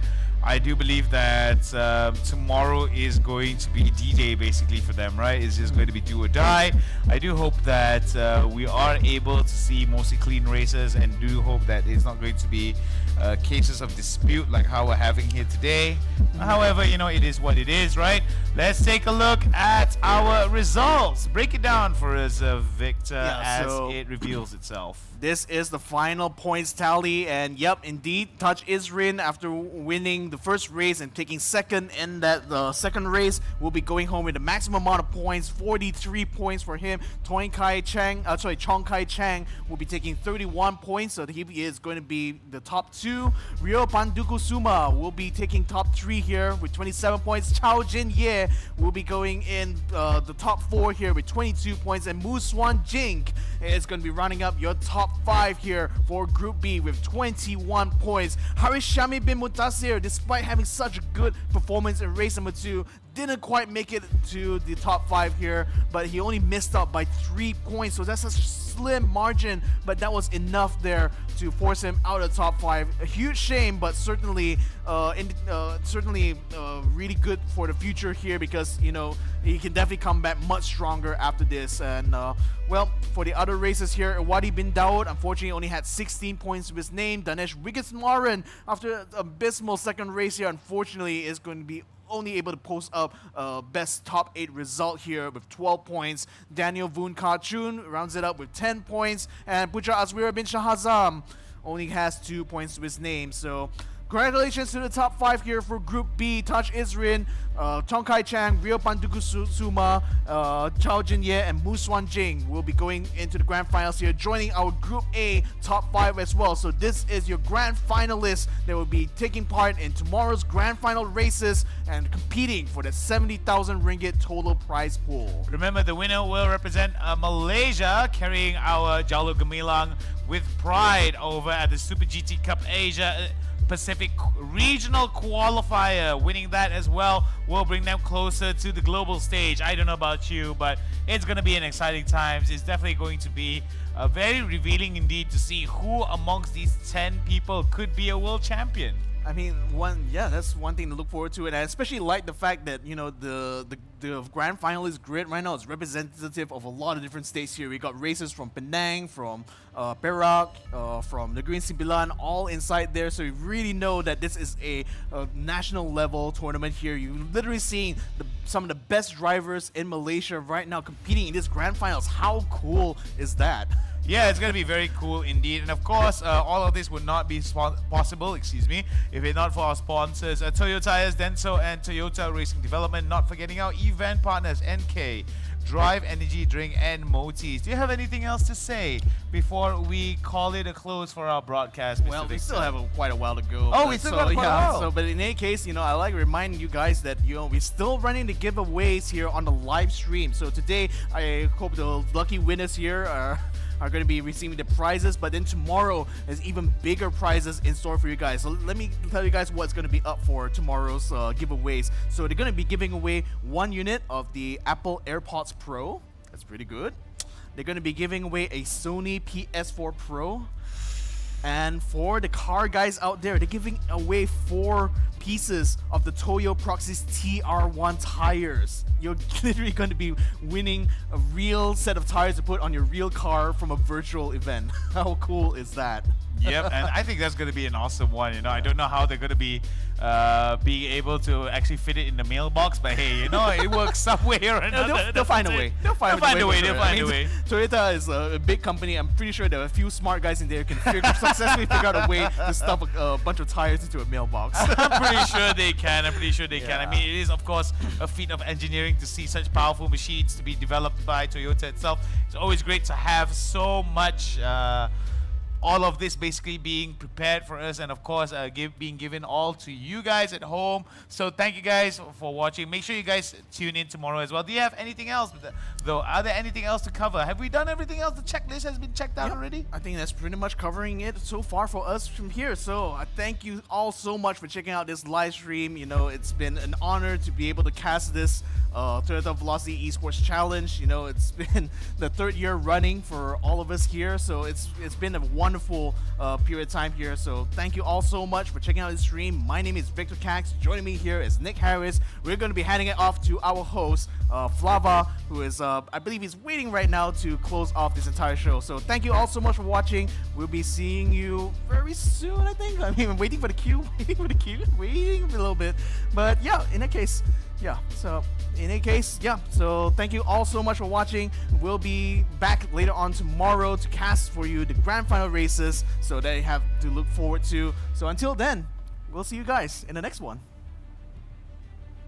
All right, thank you so much to our proud commentators right there, Mr. Nick Harris together with Victor Cass for the amazing commentaries on closing our second round for Group B and also the final race of the day. And hopefully you guys have enjoyed throughout the whole show we had throughout today on this beautiful Saturday. Congratulations to our top 10 making it to the grand finals tomorrow right here at the UMW Toyota headquarters in Shah Alam. And of course, tomorrow is going to be 4 amazing race happening just for them itself, and at the end of tomorrow itself we'll be crowning the winner and champion of the Toyota Gazoo Racing Velocity Esports Championship 2020, and one of them will win a fair share of the 70,000 Malaysia ringgit prize pool. And to those who are currently watching back at home, be sure to tune in tomorrow, 27th of September 2020, for yet more esports sim racing action happening right here at UMW Toyota headquarters, and hopefully you'll be together joining us tomorrow as well together with us. Signing on this one, my name is Muhammad Farouk. You guys can call me Flavor. Special thanks to our proud organizers, production teams, amazing talents from Victor Cax, Nick Harris, together with Matthews Isaacs. We'll be signing on this one, and we'll see you guys tomorrow once again. Thank you so much, and good night.